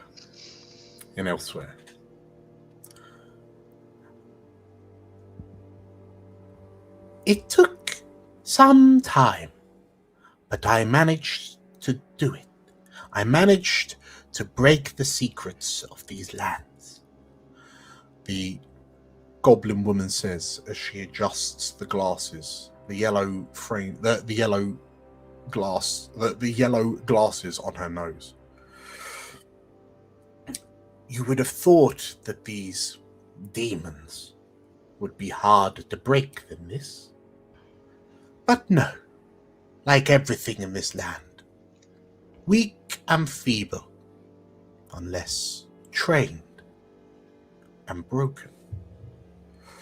The goblin turns, her face largely concealed by the large wide-brimmed hat she wears upon her head, as she turns to look at the Wolfkin Venger stood opposite her. I expect hearty payment. This was not easy to attain, demonologist. A lot of good people died for this. And the goblin smiles. More will die soon. Don't you worry, Inesta. More will die soon. Leif and Aiden, your 2 nemeses have been revealed. You both gain 1 Fabula point. As the 2 figures glance up at a large, glowing, bird-like creature with 6 floating wings. The world spirit of Bunia.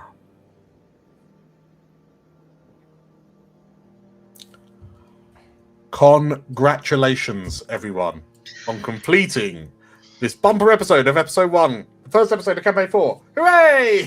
Yay! Yippee! We live. We live. Apologies For for yourself. Portia. You live despite all of the options. Yes. Which, to we be fair, means Portia actually does work as a tank. yes, this is true. This is true. Right. We've run quite a lot longer than I was expecting, so we'll wrap out real quick. Thank you for watching and or listening. Thank you 5 for playing. Oh, I need the outro music. Come on, outro music. You can do it. There we go.